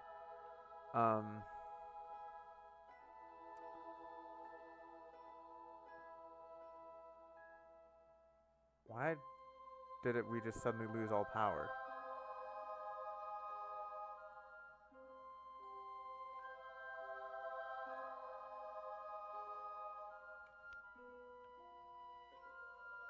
I am very confused. I mean, it looks like it's working now. Start research again.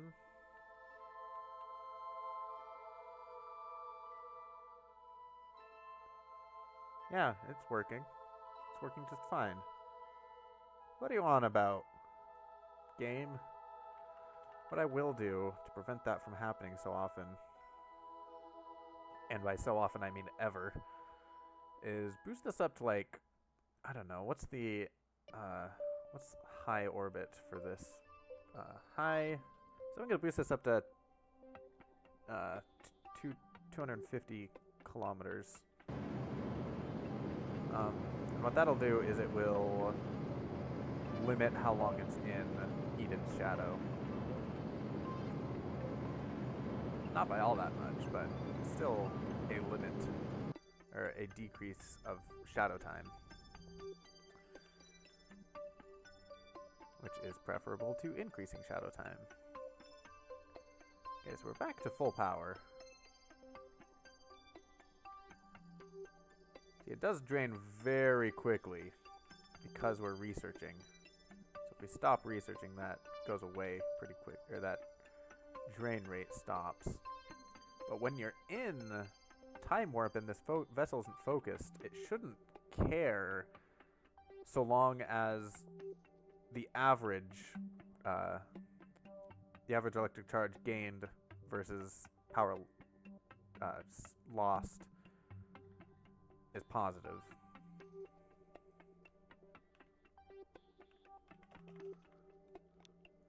So we shouldn't be having that much of an issue.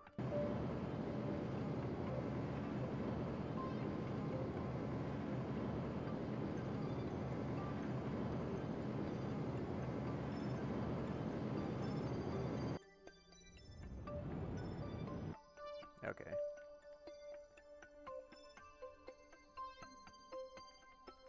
There we go. Let's start science again. And point ourselves north with the orientation to maximize power power gain. This will also make it easier to rendezvous with this station.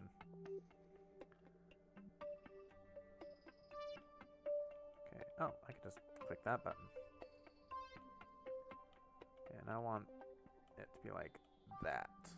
Perfect.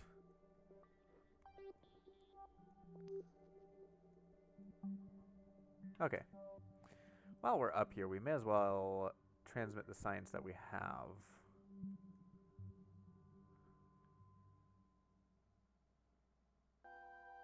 Wow, that is a lot of science.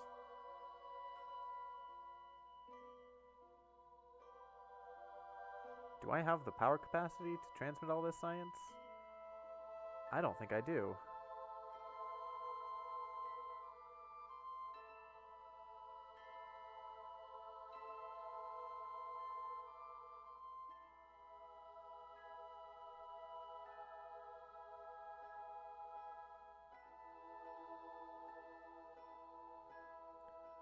Of course, it's probably require complete, so it'll just abort instead of...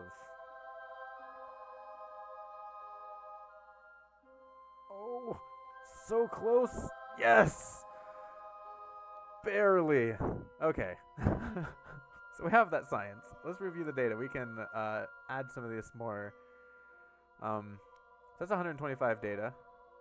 Cannot analyze. So 25 data we can analyze. 125 we can't. 50 data we can. And nothing else.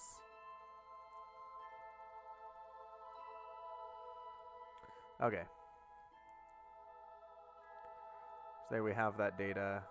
So it's back up to almost max efficiency. So let's go back to the Space Center and buy something with that science that we just transmitted. Barely. That just means that this thing that I'm going to send up will need to carry batteries with it. So we can attach more batteries. Time warp 1x. It's still... No, it's increasing. Good. So I'm not going crazy. Nuclear propulsion or... Don't need that. This would come in handy. Quark experiments would come in handy eventually. Rover wheels. I don't care about heavy landing. Getting this... I mean, we'd have to go up to that. Through that. This isn't very useful right now. Ditto with this. Ditto with that. So I think this is our goal. I want these atomic rockets. Here's my IRSU. That'll be handy at some point, but that's a ways in the future. So the next one we're gonna get is probably this one to get the big solar panels and more sciencey stuff. Okay, so we have another 6 days. It's time warp.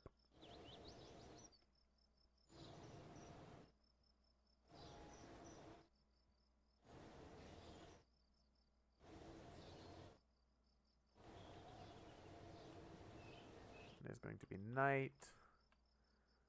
But then when the sun rises, I want to be very careful about it.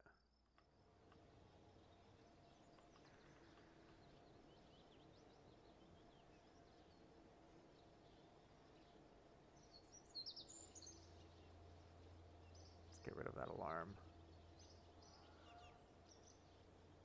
Yeah, that's probably good. Right there. So let's add that alarm back in. 14 days in the future. Repeating every 14 days. VAB. Okay. So this is the launch that we need to do our crew change for. Which means we need a crew change vessel.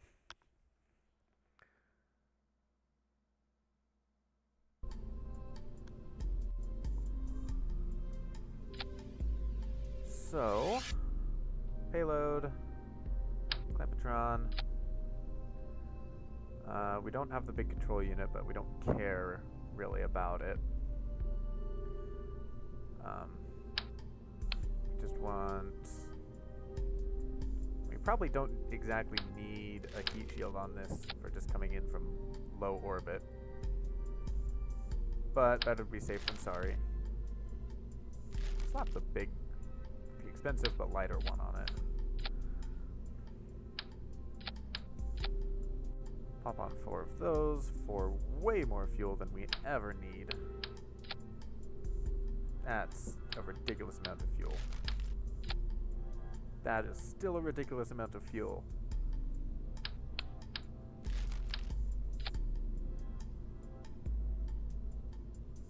Let's go with 2. It's not that much more expensive. How much are these fuel tanks? These are 1,000. Yeah, they're fine. Okay. We don't need anything fancy in terms of electronics. We just want some basic solar panels. We just want some basic batteries. Another thing that would be nice to have on this is... Actually, I'm not even going to put the big ones on. That's ridiculous. Is just some small life support. Supplies. Let's go 2 life support waste can. That side. May as well swap these out for the extendable ones. All right. Last thing we need, the extendable ones down there actually. Last thing we need are action control systems. I'm gonna slap it right on the middle there. Which makes me think I should do this with those, just so they don't get right in the way. In fact, I should switch these around. You go up there. You go up there. There we go. So you have life support for plenty of time. Oh, that does not carry that much food and water. How much are the bigger ones? How big are they? That's a 0.75. Yeah, we can get by with the bigger ones.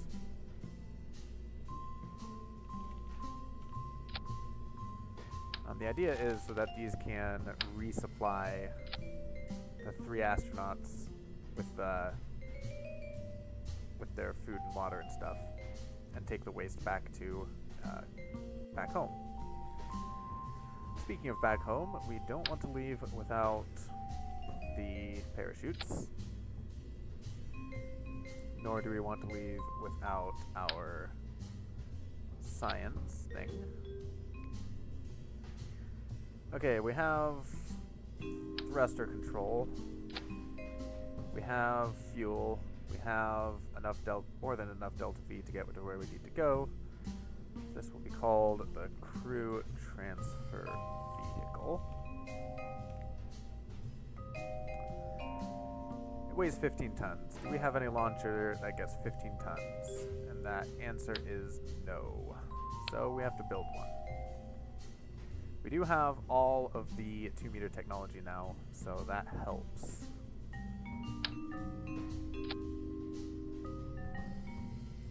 So this can act as an upper stage, so we don't need to get fully into orbit just on the core stage. And I bet you something like this with a mainsail at the bottom is all we really need.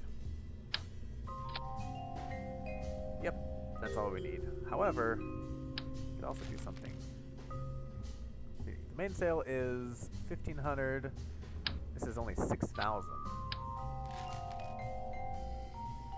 The Maverick is 1,400. And that has a slightly better ISP. I like KW rocketry. So yeah, let's do the Maverick. Make sure it's a positive thrust weight ratio in the atmosphere, which it is. And yeah, so this is our 2-meter launcher, basic launcher. So we should call it something. We should save it and, I don't know, launch systems. Yeah, I want launch systems. Do we have any controls? No, we still do not have 2-meter controls. So I will call this the... So we have the Pee-wee for the little set, because we're eventually going to have like 3, 4, and maybe even 5-meter launch systems. The 5 meter is definitely going to be called Titan or Atlas. The 3-meter might be, I don't know. Let's call this...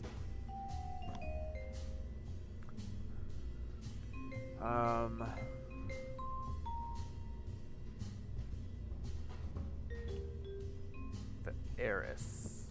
No. Gosh, I'm terrible with names. Apollo. It's gonna be Apollo. 2.5 meter, and this is 15 tons LEO. Let's save that. So now we have, oh, we should actually call it the Apollo. Damn it. I wish you could edit. Apollo 1.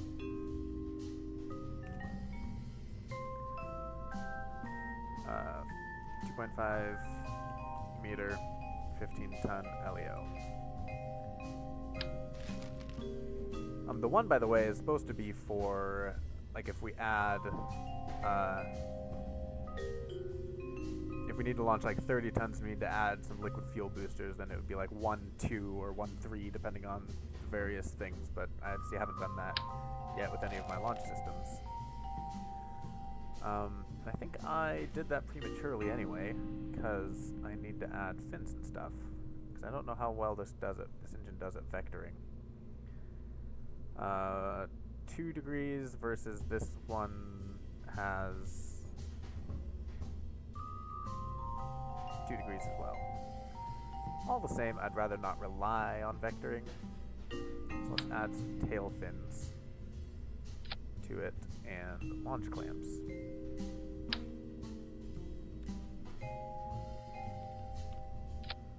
The launch clamps will launch after the engine.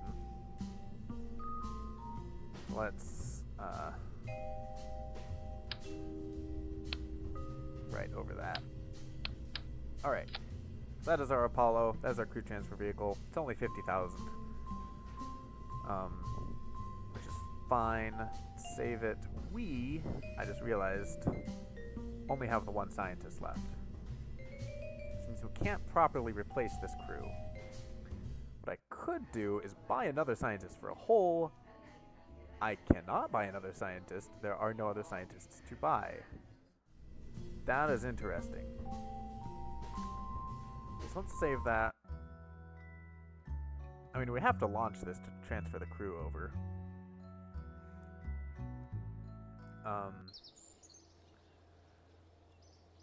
Let's go to mission control. Rescue someone from the orbit of Eden.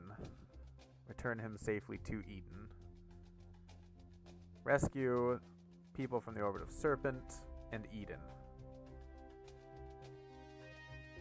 Let's just accept all of these.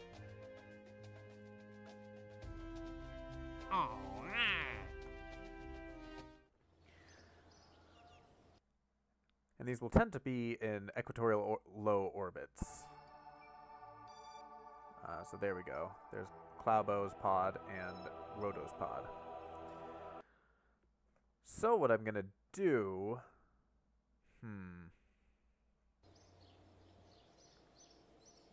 I don't have any spare control, so I need at least one pilot. And I want to ensure there be at least a scientist on board to swap out for one of the scientists. But we're going to rescue 2 people on this mission, so clearly that's not going to work.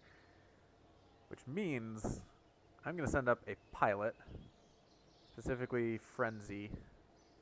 Valentina. Anyone will do, really. Let's send Frenzy up.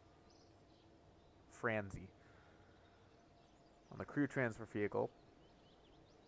And hope that both of the people I pick up are scientists. If not, one of my scientists gets to stay in orbit for another crew cycle. All right. Yeah, that's what this is gonna do.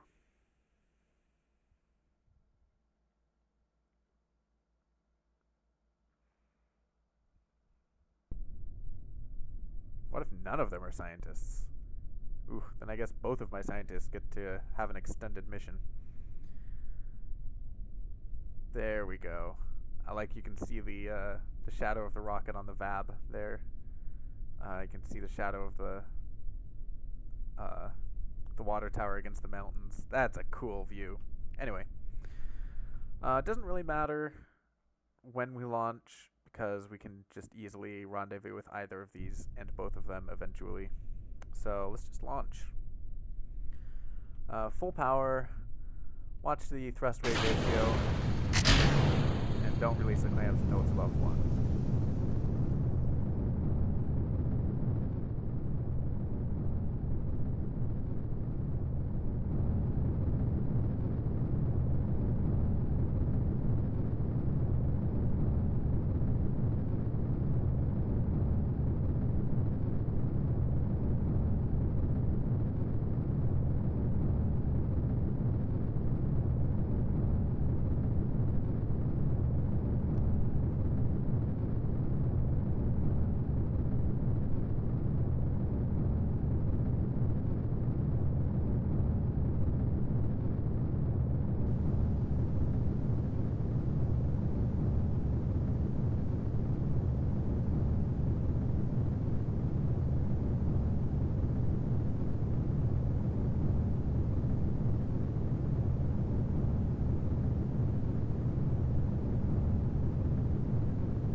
Nope, bad. I just realized I forgot something. Very important things. Very, very important things. See zero inventory. Specifically, let's get rid of you. These things. Just want 2 of those, 1 of those. Brilliant. Also, I don't happen to have any. I do have a 2-meter container. I'm gonna add that. It's gonna mess with my. I mean, it doesn't increase my weight all that much, but it is gonna mess with my center of gravity thing. For you. So what I'm gonna do is now have 4 sets of those. Or 2 sets. Brilliant. Still have enough thrust weight ratio and everything to do all the stuff that I need. But what I want to do is put in you extra batteries. I'm going to use the big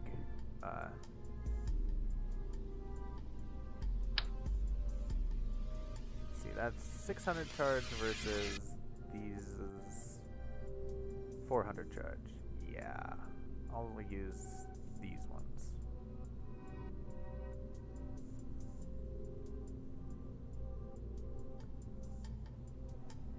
Now, this has a huge amount of space.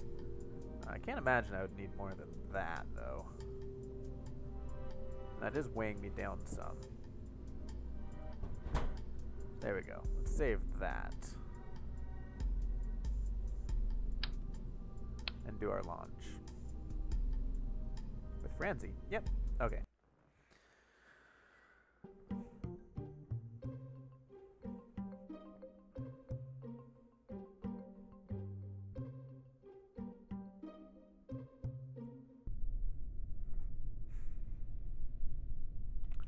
Okay, watch that thrust weight ratio. Don't be positive. And let's go. Feel like the shadow rise up the vab.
Is good. I do have 500 meters per second left in the stage. Jeez. That might be enough to actually push this thing into full orbit. And it will be, which is sad. That means we're wasting fuel. Just the tiniest bit of fuel will be wasted in this launch. Sad days. Oh, we should extend our solar panels. Where are our solar panels? There they are.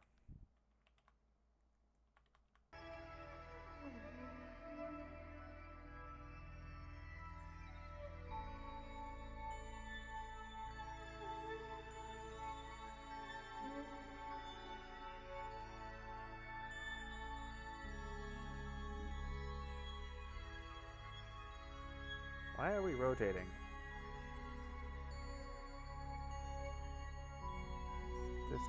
confuses me greatly.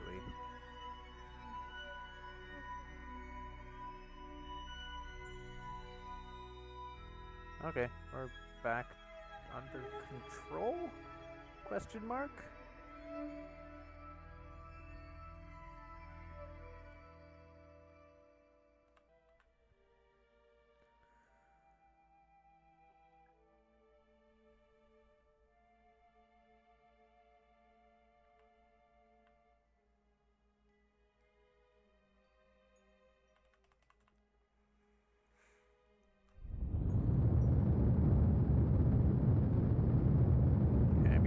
As much of this stage as I can.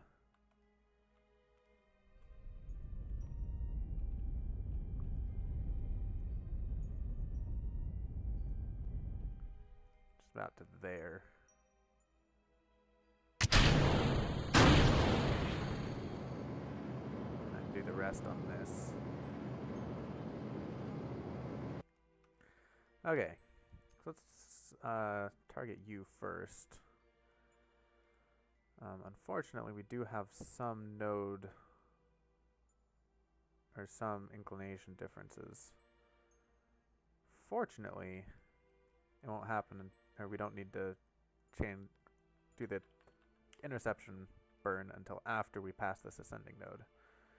It is an ascending node, so we need to burn south to counteract our ascension. And south is this way.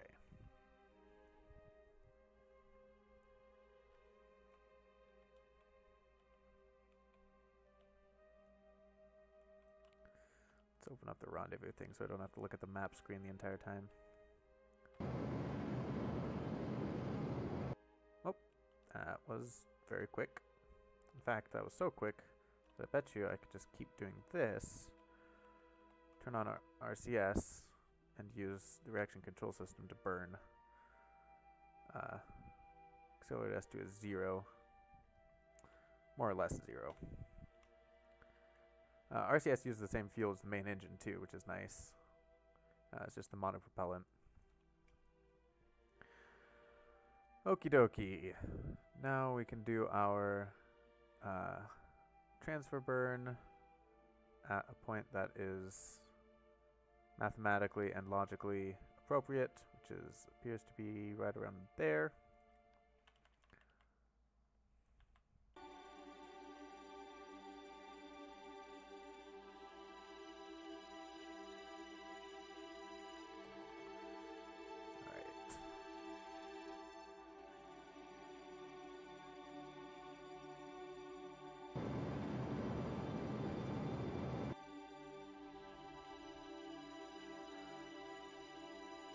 Now, I just want to look at that.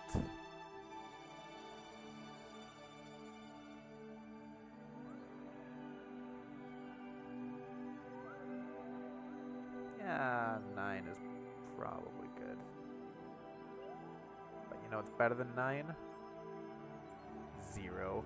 No, I don't want to crash. I'll go to 2.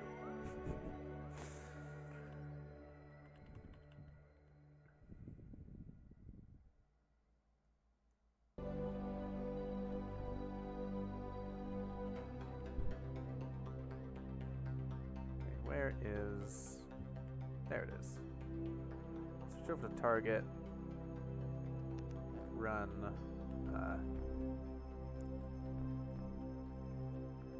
run backwards.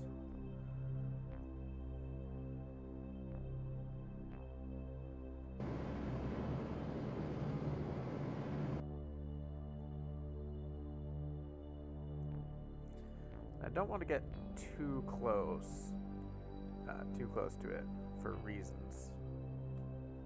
So I'll just stop as best I can, switch over, EVA out,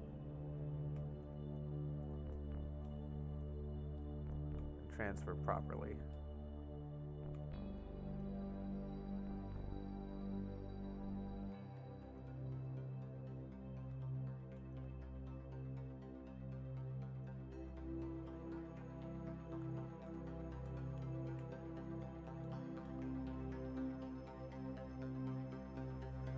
You You are a pilot. Darn.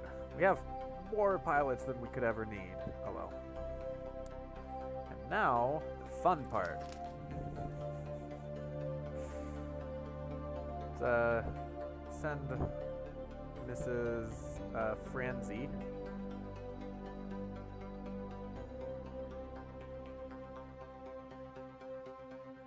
Mrs. Franzi over. I don't know. Is 100 meters far enough away? Hopefully it is. Let's quick save this. Let's equip that. Can only be used by a Kerbal with a repair skill. So only engineers can use those. Great. Perfect.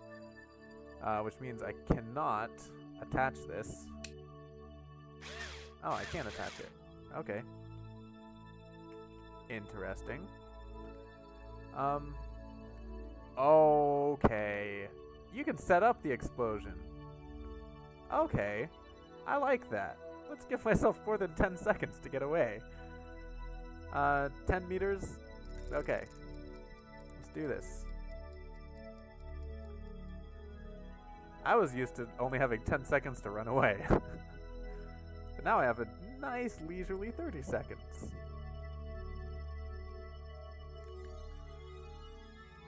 Alright.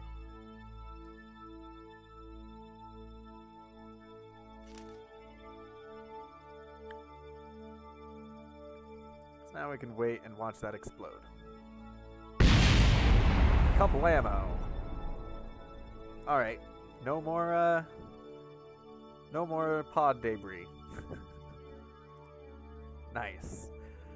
Let's boost our orbit up to 120 again. And hope that there's a scientist in that pod.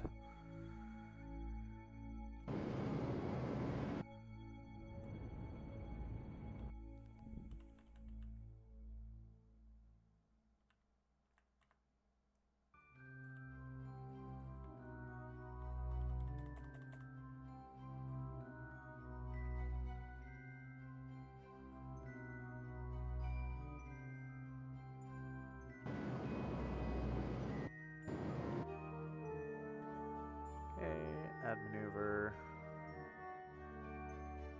Back down. And it looks like it will be more than one orbit away, maybe even full 2 orbits away, before we get a nice close encounter. Can I warp to this node?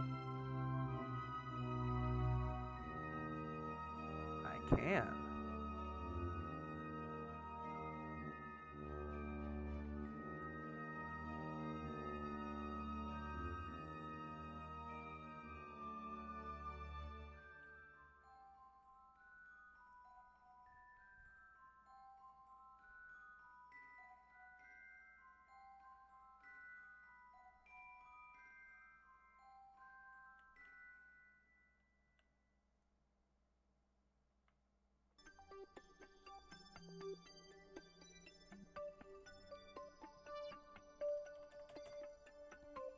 Alrighty.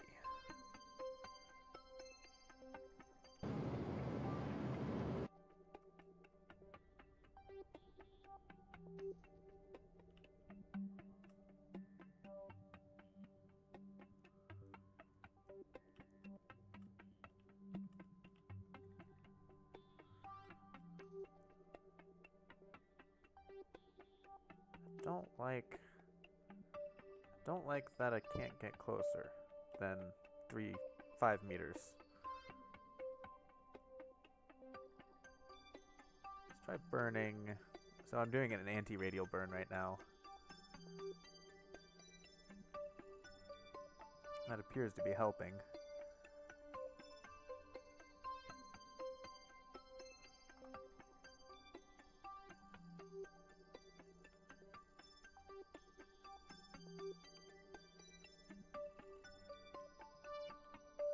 Okay.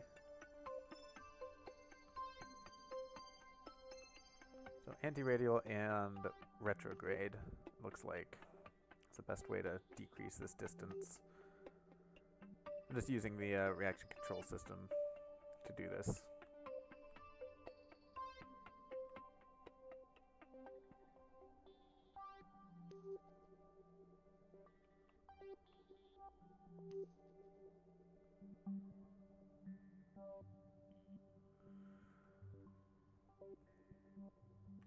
I like 3. 2 felt a little too close for me to do that explosion. I could, of course, give myself like 2 minutes and then just burn away. But that's the boring way of doing it. Whoop! That was almost a missed opportunity. And it was still far away. Jeez. We're pretty close. Okay, let's just use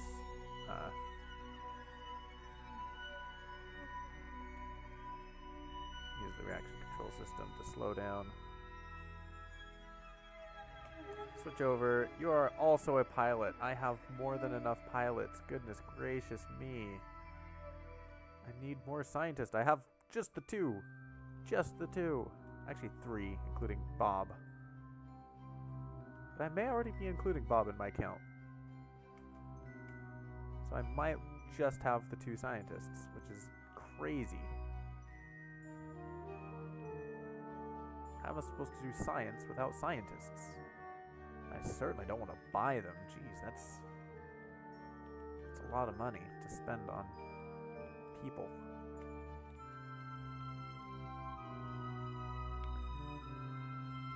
Okay, let's send Frenzy out again to do the boom boom.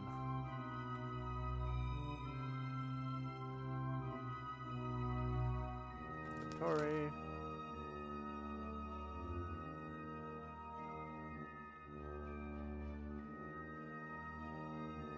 It's gonna be sunrise here soon. I like that so far all of these have been the all of these pods have been the colonization things. Oh, that's an airlock. What? What were they doing in an airlock? Nice. Okay. Let's attach the C4.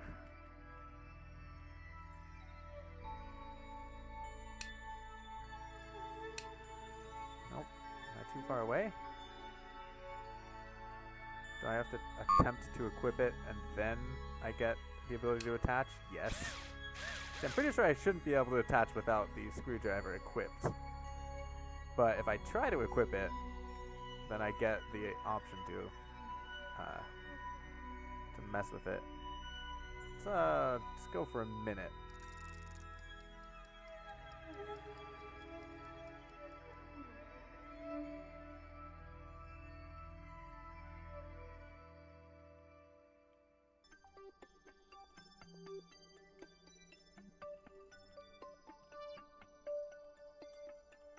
Nope, don't hit the solar panel.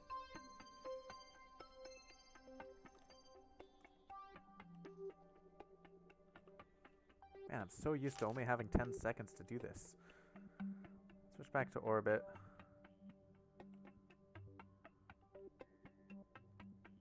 And GTFO.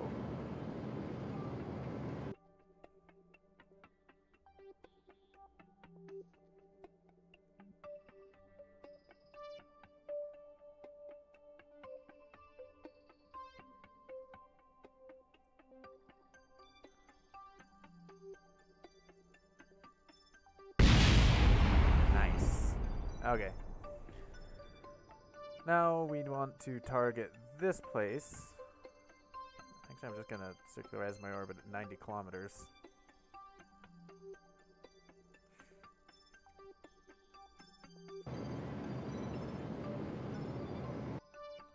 There we go.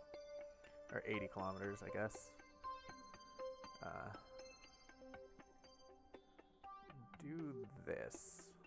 Although we are 1.8 degrees away, so it makes sense.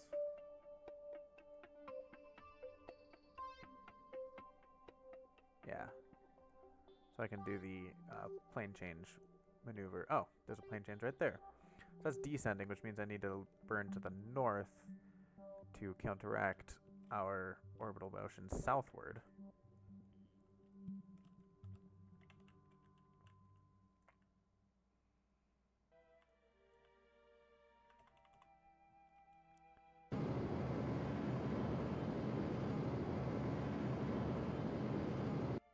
There we go. Now we need to get an encounter, which looks like it's going to be in the future, in orbit.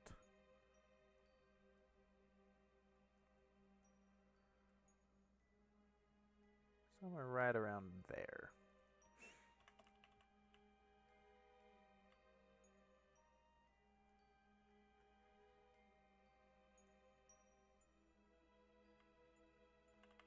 Whoop.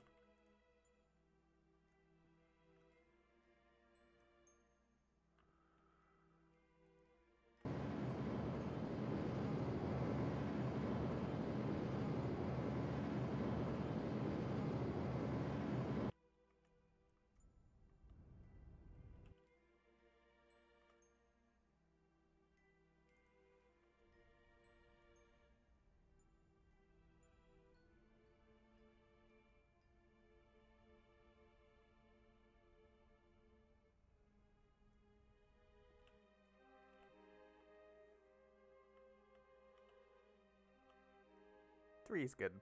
I like 3. Because again, I don't want to crash into it.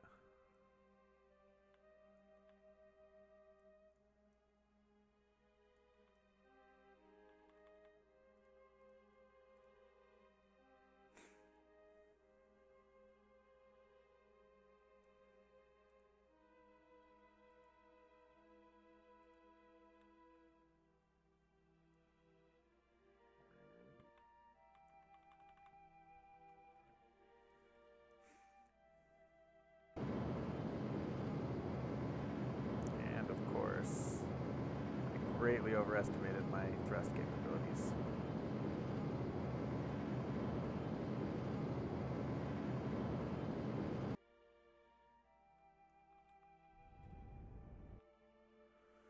Okay.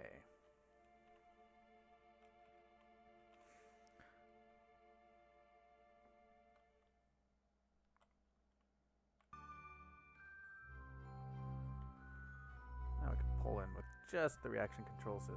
We have plenty of fuel too. Oh. Saved, awesome. I think those 2 salvations paid for this trip anyway. Not that we're short on cash or anything. But we will probably be short on cash once I start having to build colonization modules and send them up to whatever planet we're going to colonize. I want to slow down. The question is, where do we dock this thing? So we have several options.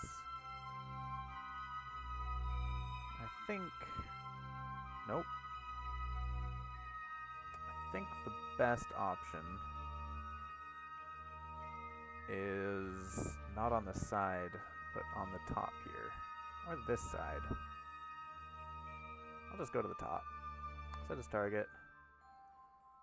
Control from here. Let's bring up the menu, or the thing.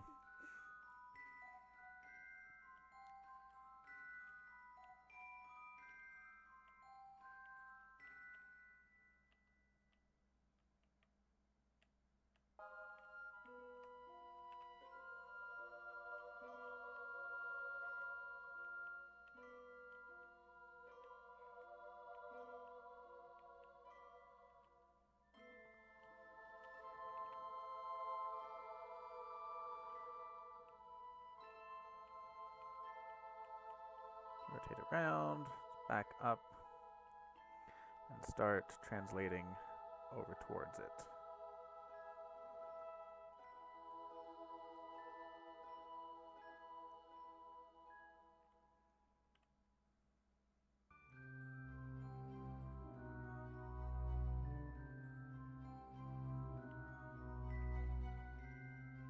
Nope, too much, too much.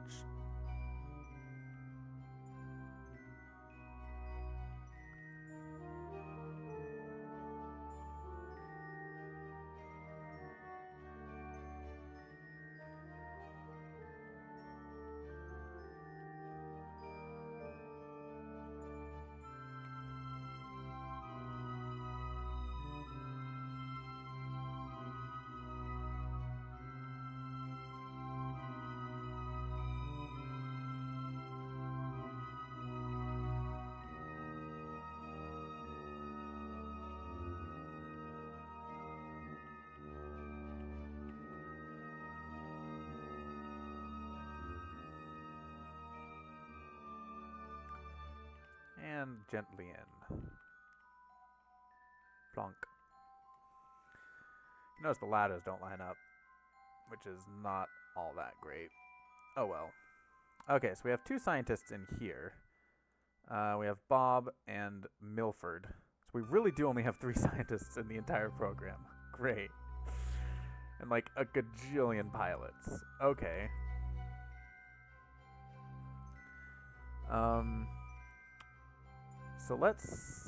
So we only have Jeb in there. Jeb's gonna come home. Franzi is gonna transfer over. Jeb, nope. I wanted you to transfer. Jeb's gonna transfer over to here. And we don't have any engineers on the station, unfortunately. So we might not be able to do the thing that we were meant to do. So Franzi has the stuff. Let's see if we can get by with the hack that we found out when destroying ships. Let's open this inventory and transfer a battery over. Yeah, we can only transfer the 1 battery at a time. That's fine.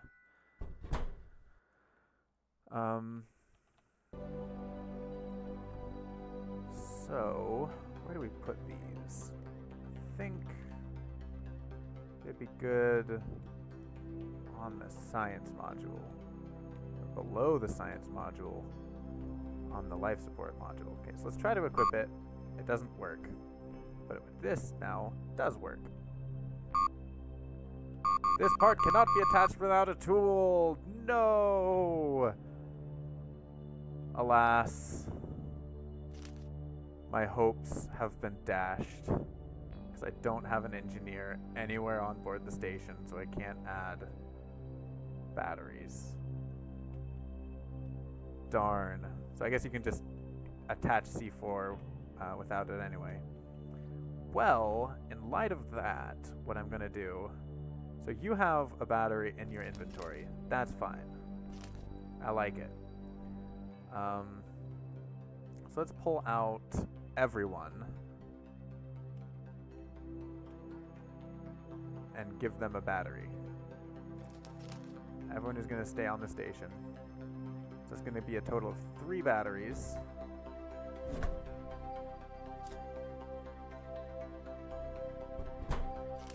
I wonder if I can add batteries to seats. Can I like access seat inventory from here?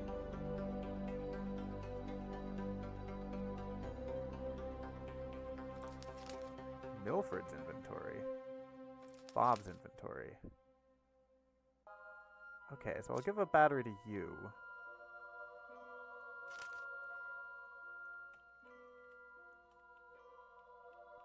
Let's go up here, grab another one. Of course you're going to be like that.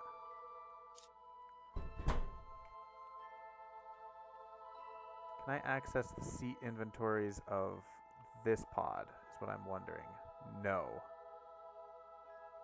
That's lame. Okay, fine. So we just have the 3 batteries.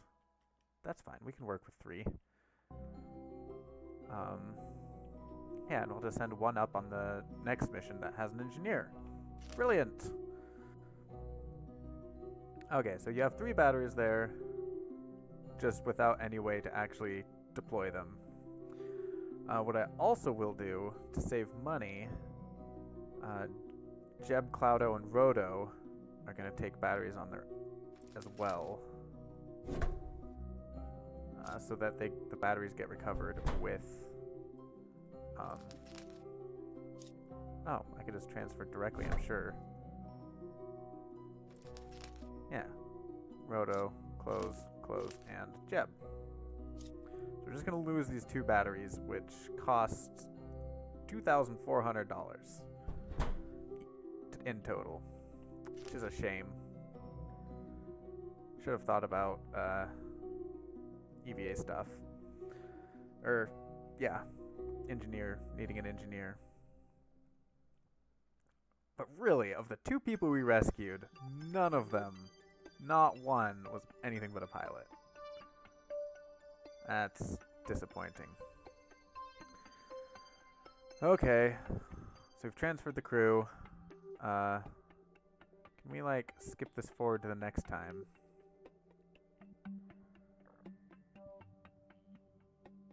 Nope. Okay. Let's try edit. No, that is editing. Okay. That's unfortunate. Oh well. So we have an actual 10 days before we need to do the crew transfer. How fast can we time warp up here? Plenty fast. We're gonna get a bunch of science from this too.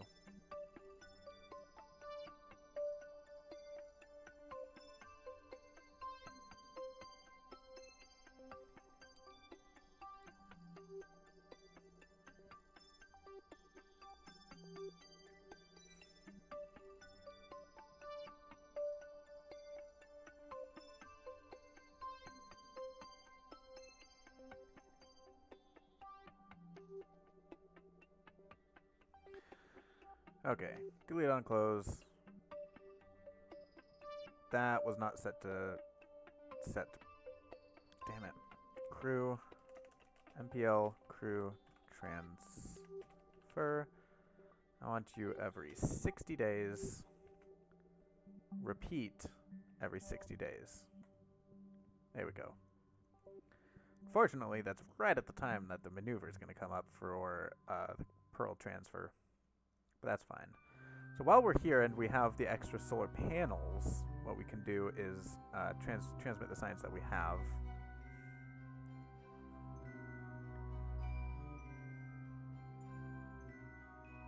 Jeez. Oh, that's oxygen. Okay. Electric charge down here. I'm like, that's a lot of electric charge all of a sudden. How do I have that much electric charge storage? No. I have a rudimentary amount of electric charge storage.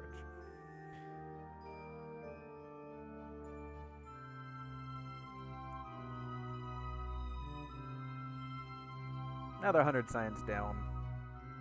What we can also do while we're here is view the data. So we can add another about 36 data. So not 125, not 125, not 60, not 100, not 40, 25. Let's add that. And the rest is going to just be good to go. Okay, so we've transmitted the science. Now we can come home. Let's undock from there. I'm stupid. Let's redock.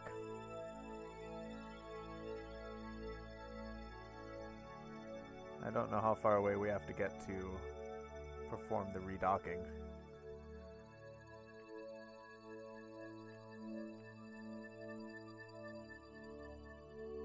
Not that far, it looks like. Before I go, we should transfer fuel.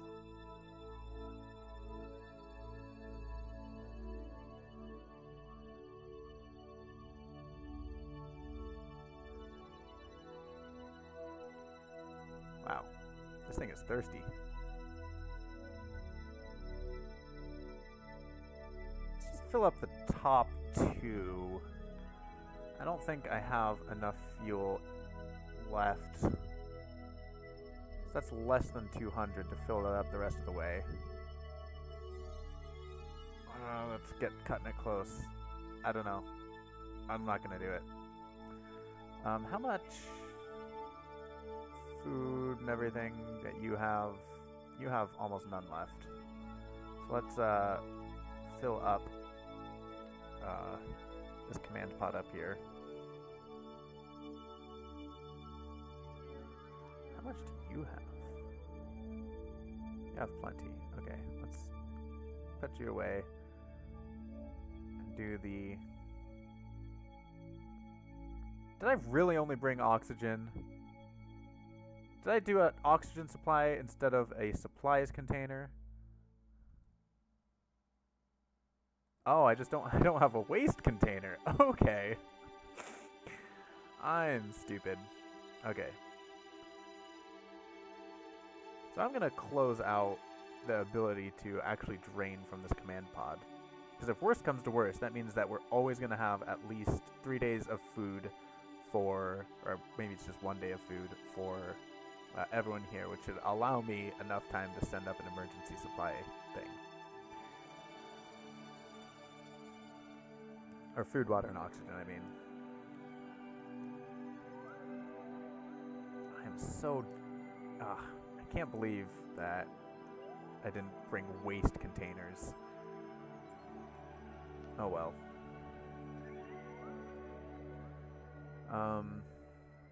What I do have... This has plenty of waste storage, though, so we're not hurting for waste.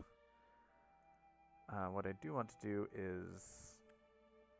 put you in, and you and you in. So there we go. We refilled the oxygen that we have. I want to transfer the waste that this pod has, at least into this command pod.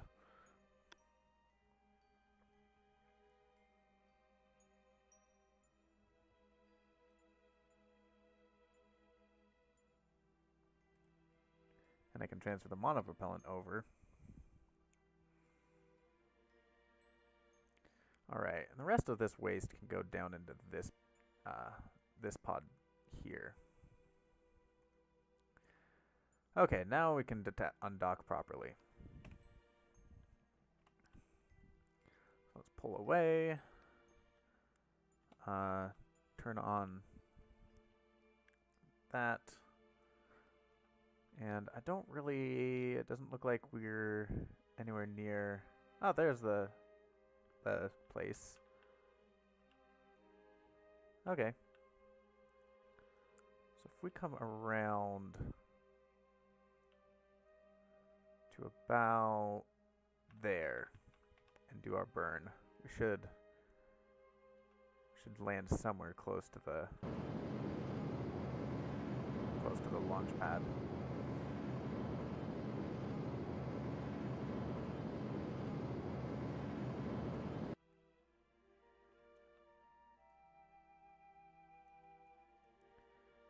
Goodbye, mobile processing lab. You will be missed.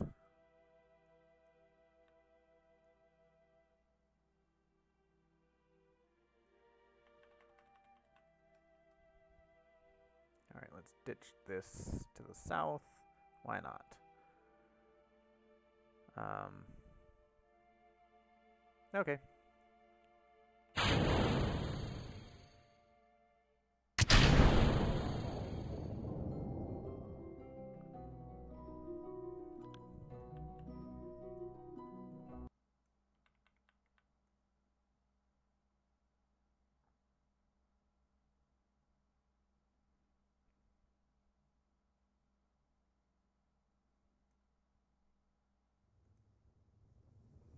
We have our 3 batteries, don't we?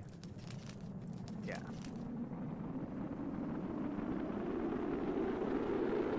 Of course, I checked that after the batteries are already gone. Looks like I'm going to land short of the thing. That's fine. That's fine. There's no issue.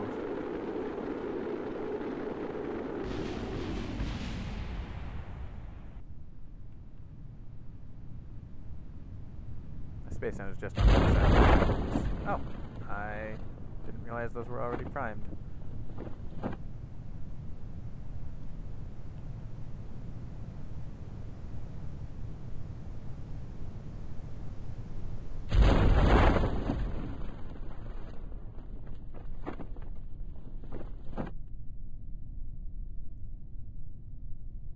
It's good to know that it only uses about 100 ablation, so I can drop this down to 150 for the crew transfer vehicle and not have to worry about it exploding.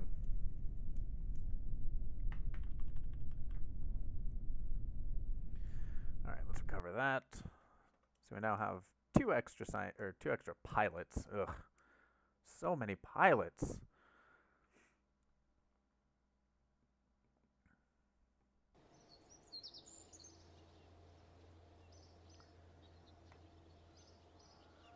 $8,000 funds recovered.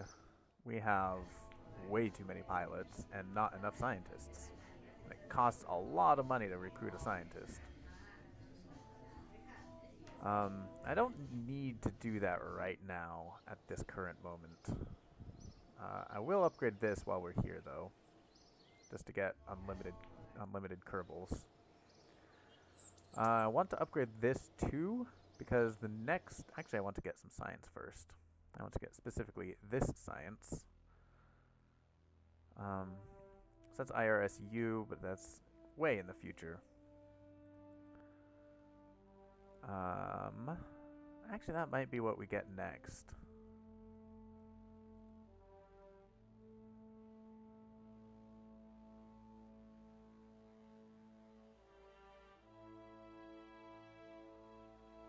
Plus, it gives me this.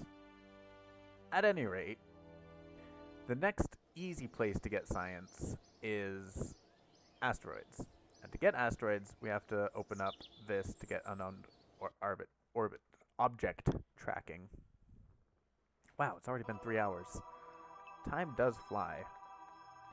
So eventually we'll start seeing asteroids appearing, unless we need the Sentinel to do it, in which case that'll happen in 70 days.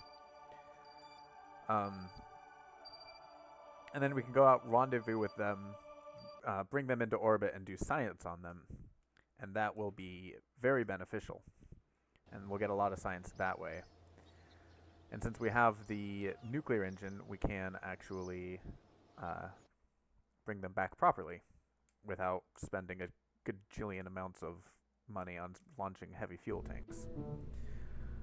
But since it's on my mind, what I want to do is remove these oxygen containers for something that makes sense. Specifically, the waste container. So let's slap that on there. I think that's the only thing that I needed to change about this setup. This has enough fuel to do some refueling, which is good. And everything else about it is fine. Yeah. Okay, so let's save that while we're here. We don't have grabber technology, I just realized. But that's fine. So, we have unknown orbit tracking. We have unlimited Kerbals. We can rescue someone from the orbit of Serpent. I like it. Let's do it. Rescue someone from the orbit of Eden. I don't care. Science data from the surface of Serpent. It's not that much money. Expand this. It's not that much money. I don't really care to do that. Test Mark II cockpit. Orbiting Serpent. No. Definitely not. Okay. So, plant flag. I guess if we're going to plant the flag, we may as well do science from the data of Serpent at the same time. So, plant flag, science, rescue, rescue, rescue, rescue. 4 rescues. That's going to be a fun mission. And then we need to add a thermometer to that satellite. This is going to be quite the mission. To do this one. So I'm going to do that mission next time. And what I'm going to end up doing, actually, for that is use that one thing that we launched, the Serpent X, I believe it was called. Oh god, this is hideous. Oh no. Okay. Oh my word, that's awful. Okay. We do have the technology to make this better. For starters, I'm gonna get rid of all of that. That has plenty of modern proton. I'm actually going to get rid of that too. And what we're going to do is use this without any oxidizer and slap on the nuclear engine. That gives us 4,000 meters per second delta V. Scratch that. That gives us...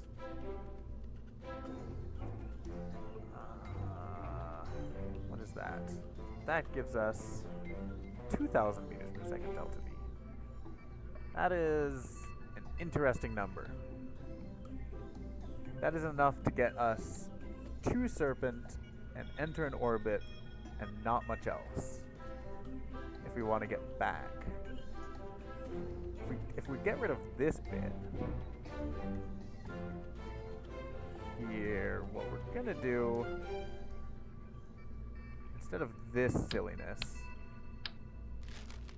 we're going to allow docking back with the mothership. Like that. And what that'll do is it'll allow us to transfer what fuel remains from this stage into this stage. Yes. So we can do some amount of refueling once we're done with the lander.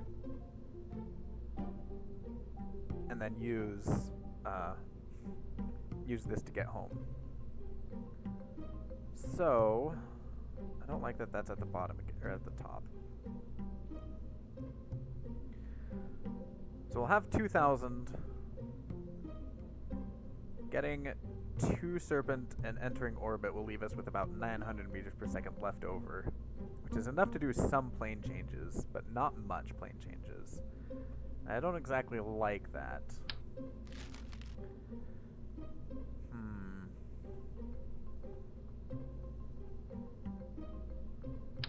What happens if I add another half tank? Get rid of the oxidizer. It gives me another 800. What if I just do a quarter tank?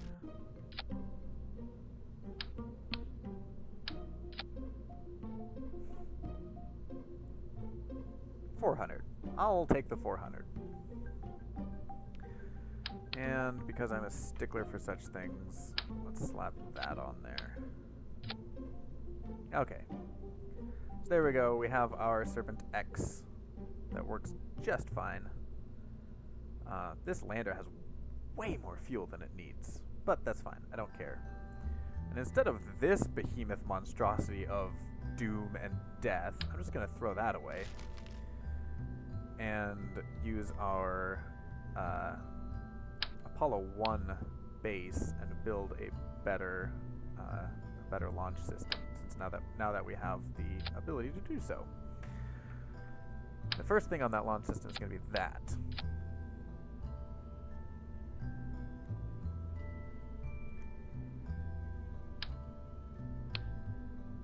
Okay.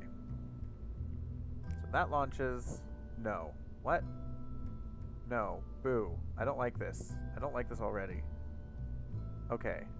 That launches, followed by this disconnecting, followed by that launching, followed by... This is a mess. Okay. That's all that, and then we have the parachutes here. Everything's good. Brilliant. What's not good is we're going to need fourfold symmetry here to here. Probably more at some point. Okay, so this does not have enough thrust to even take off. But it does have enough thrust once it's in the atmosphere, which means we just need some boosters to get it up high enough. So I am going to manifold this. We have the X5 Thors. Jeez, those are huge. Which themselves might not actually have enough thrust to launch the vehicle, but they have enough... I can't speak. They have enough thrust to push it decently high in the atmosphere. So let's take off... Let's put this down to 50. So 50, that leaves us with 131 at the top stage, and then we're left with nothing. Let's move this up to 75 and put a upper stage on this launcher. So what I'm gonna do is slap that on there, and we need to search for the best vacuum engine. So 340 versus 315. The Wildcat's a small one. The Vesta VR1's a small one. So that's 350 for the Poodle. And the Poodle's also lighter. So I like the Poodle. Let's go with the Poodle. Really? You're only gonna give me an extra...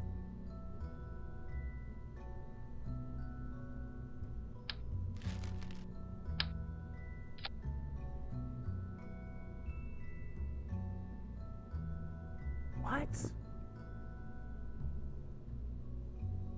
Oh, because it's atmospheric mode.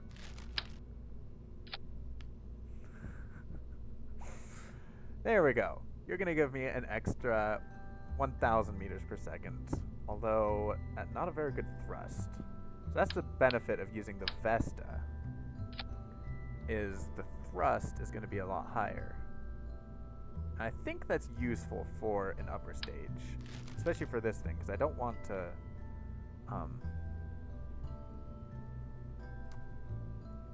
words fail me. I don't want to be a stupid and fall back out of orbit before I can finish burning the stage.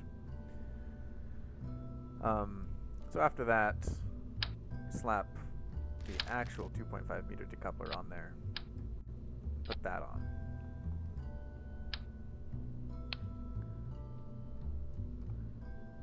So there we go. We have, so the main engine fires, followed along with those once that happens. So this needs to get up to 100% thrust, and then the solid rocket boosters will fire. And then the solid rocket boosters will detach, followed by the main core stage detaching, followed by this engine firing, followed by that engine, or that detaching, followed by that engine firing, and then we're home free. Brilliant. I like it. How heavy is this rocket?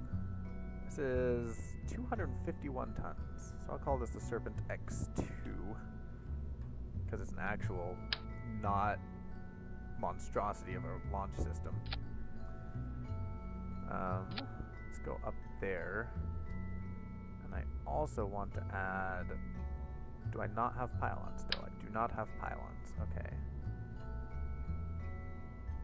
So let's add fins. There? No. Let's do the fins up here. And attach those to them to come up here, and they can just barely reach. That's fine. So just a little extra stability.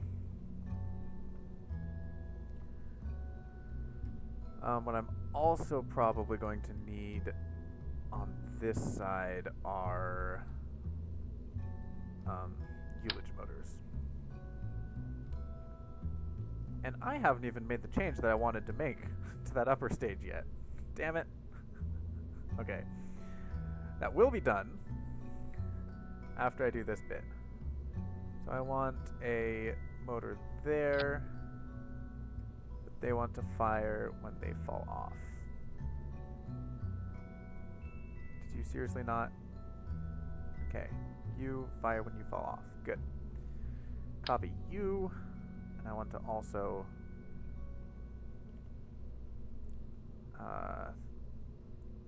make sure that you burn away, like pull away from the core stage. Because collisions are not happy. Okay. So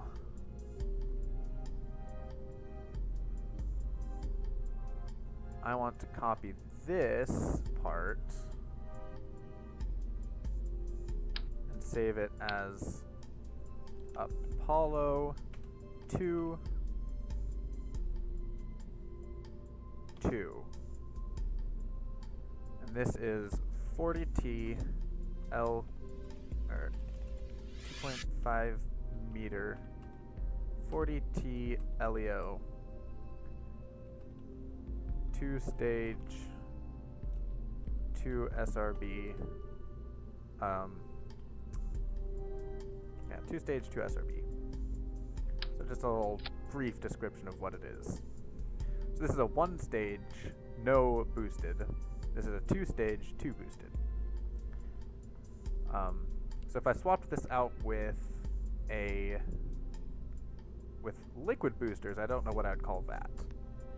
I'll discover that once I come to it.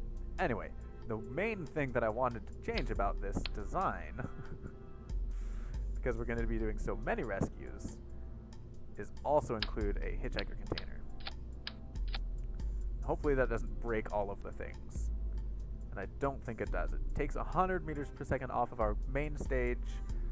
We're still over 2,000 on the core stage. I don't like that that's only 2,000 though. I'm going to switch this back to a half tank. Remove all the oxidizer.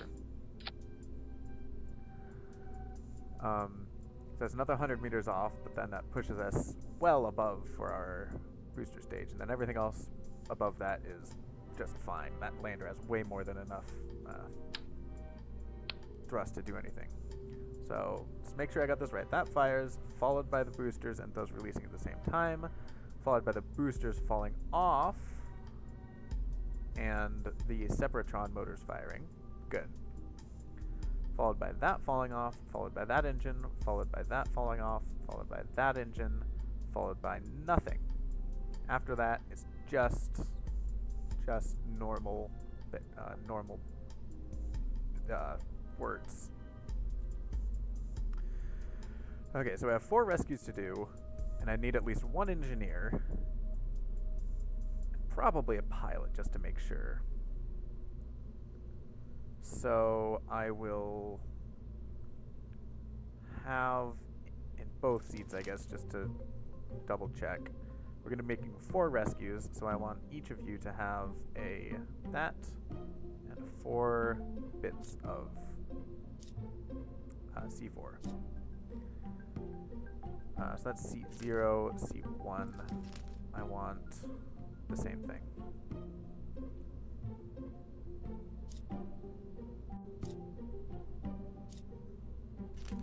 Okay.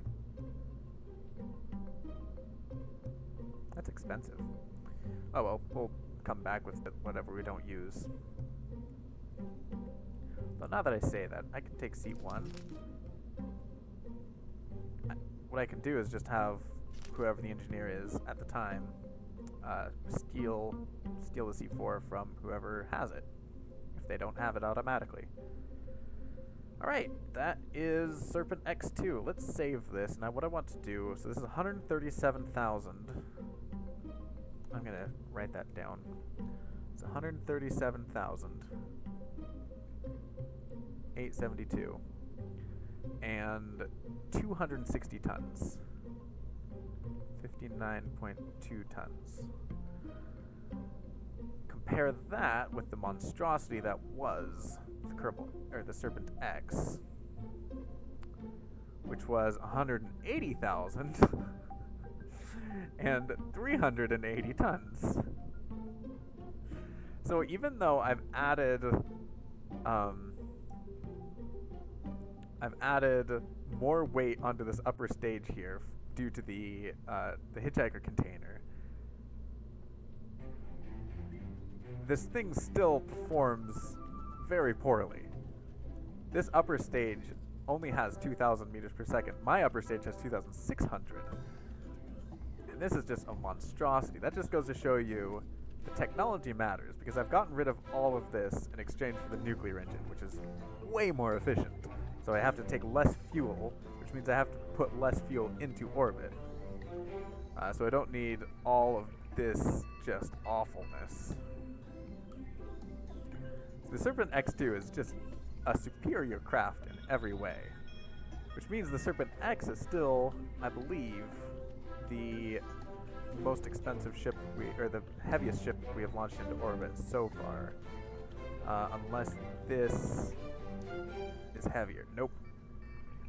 So the Serpent X is still the heaviest ship that we will have launched so far. But that is very soon to change once I start launching this thing. And it's going to be something to the effect of this going into space, which itself is... Can I just throw an engine on this to gauge its... Nope. I throw a booster on. This itself is 40 tons. This is heavier than most things that I've launched, and this isn't even going to be... This isn't the only thing that's going to be. Anyway, that's a future episode. It's a future time. It's already been 3 hours. I need to end this and go do other things with my night. So yeah, I hope you've been enjoying if you've been watching, and have a lovely day.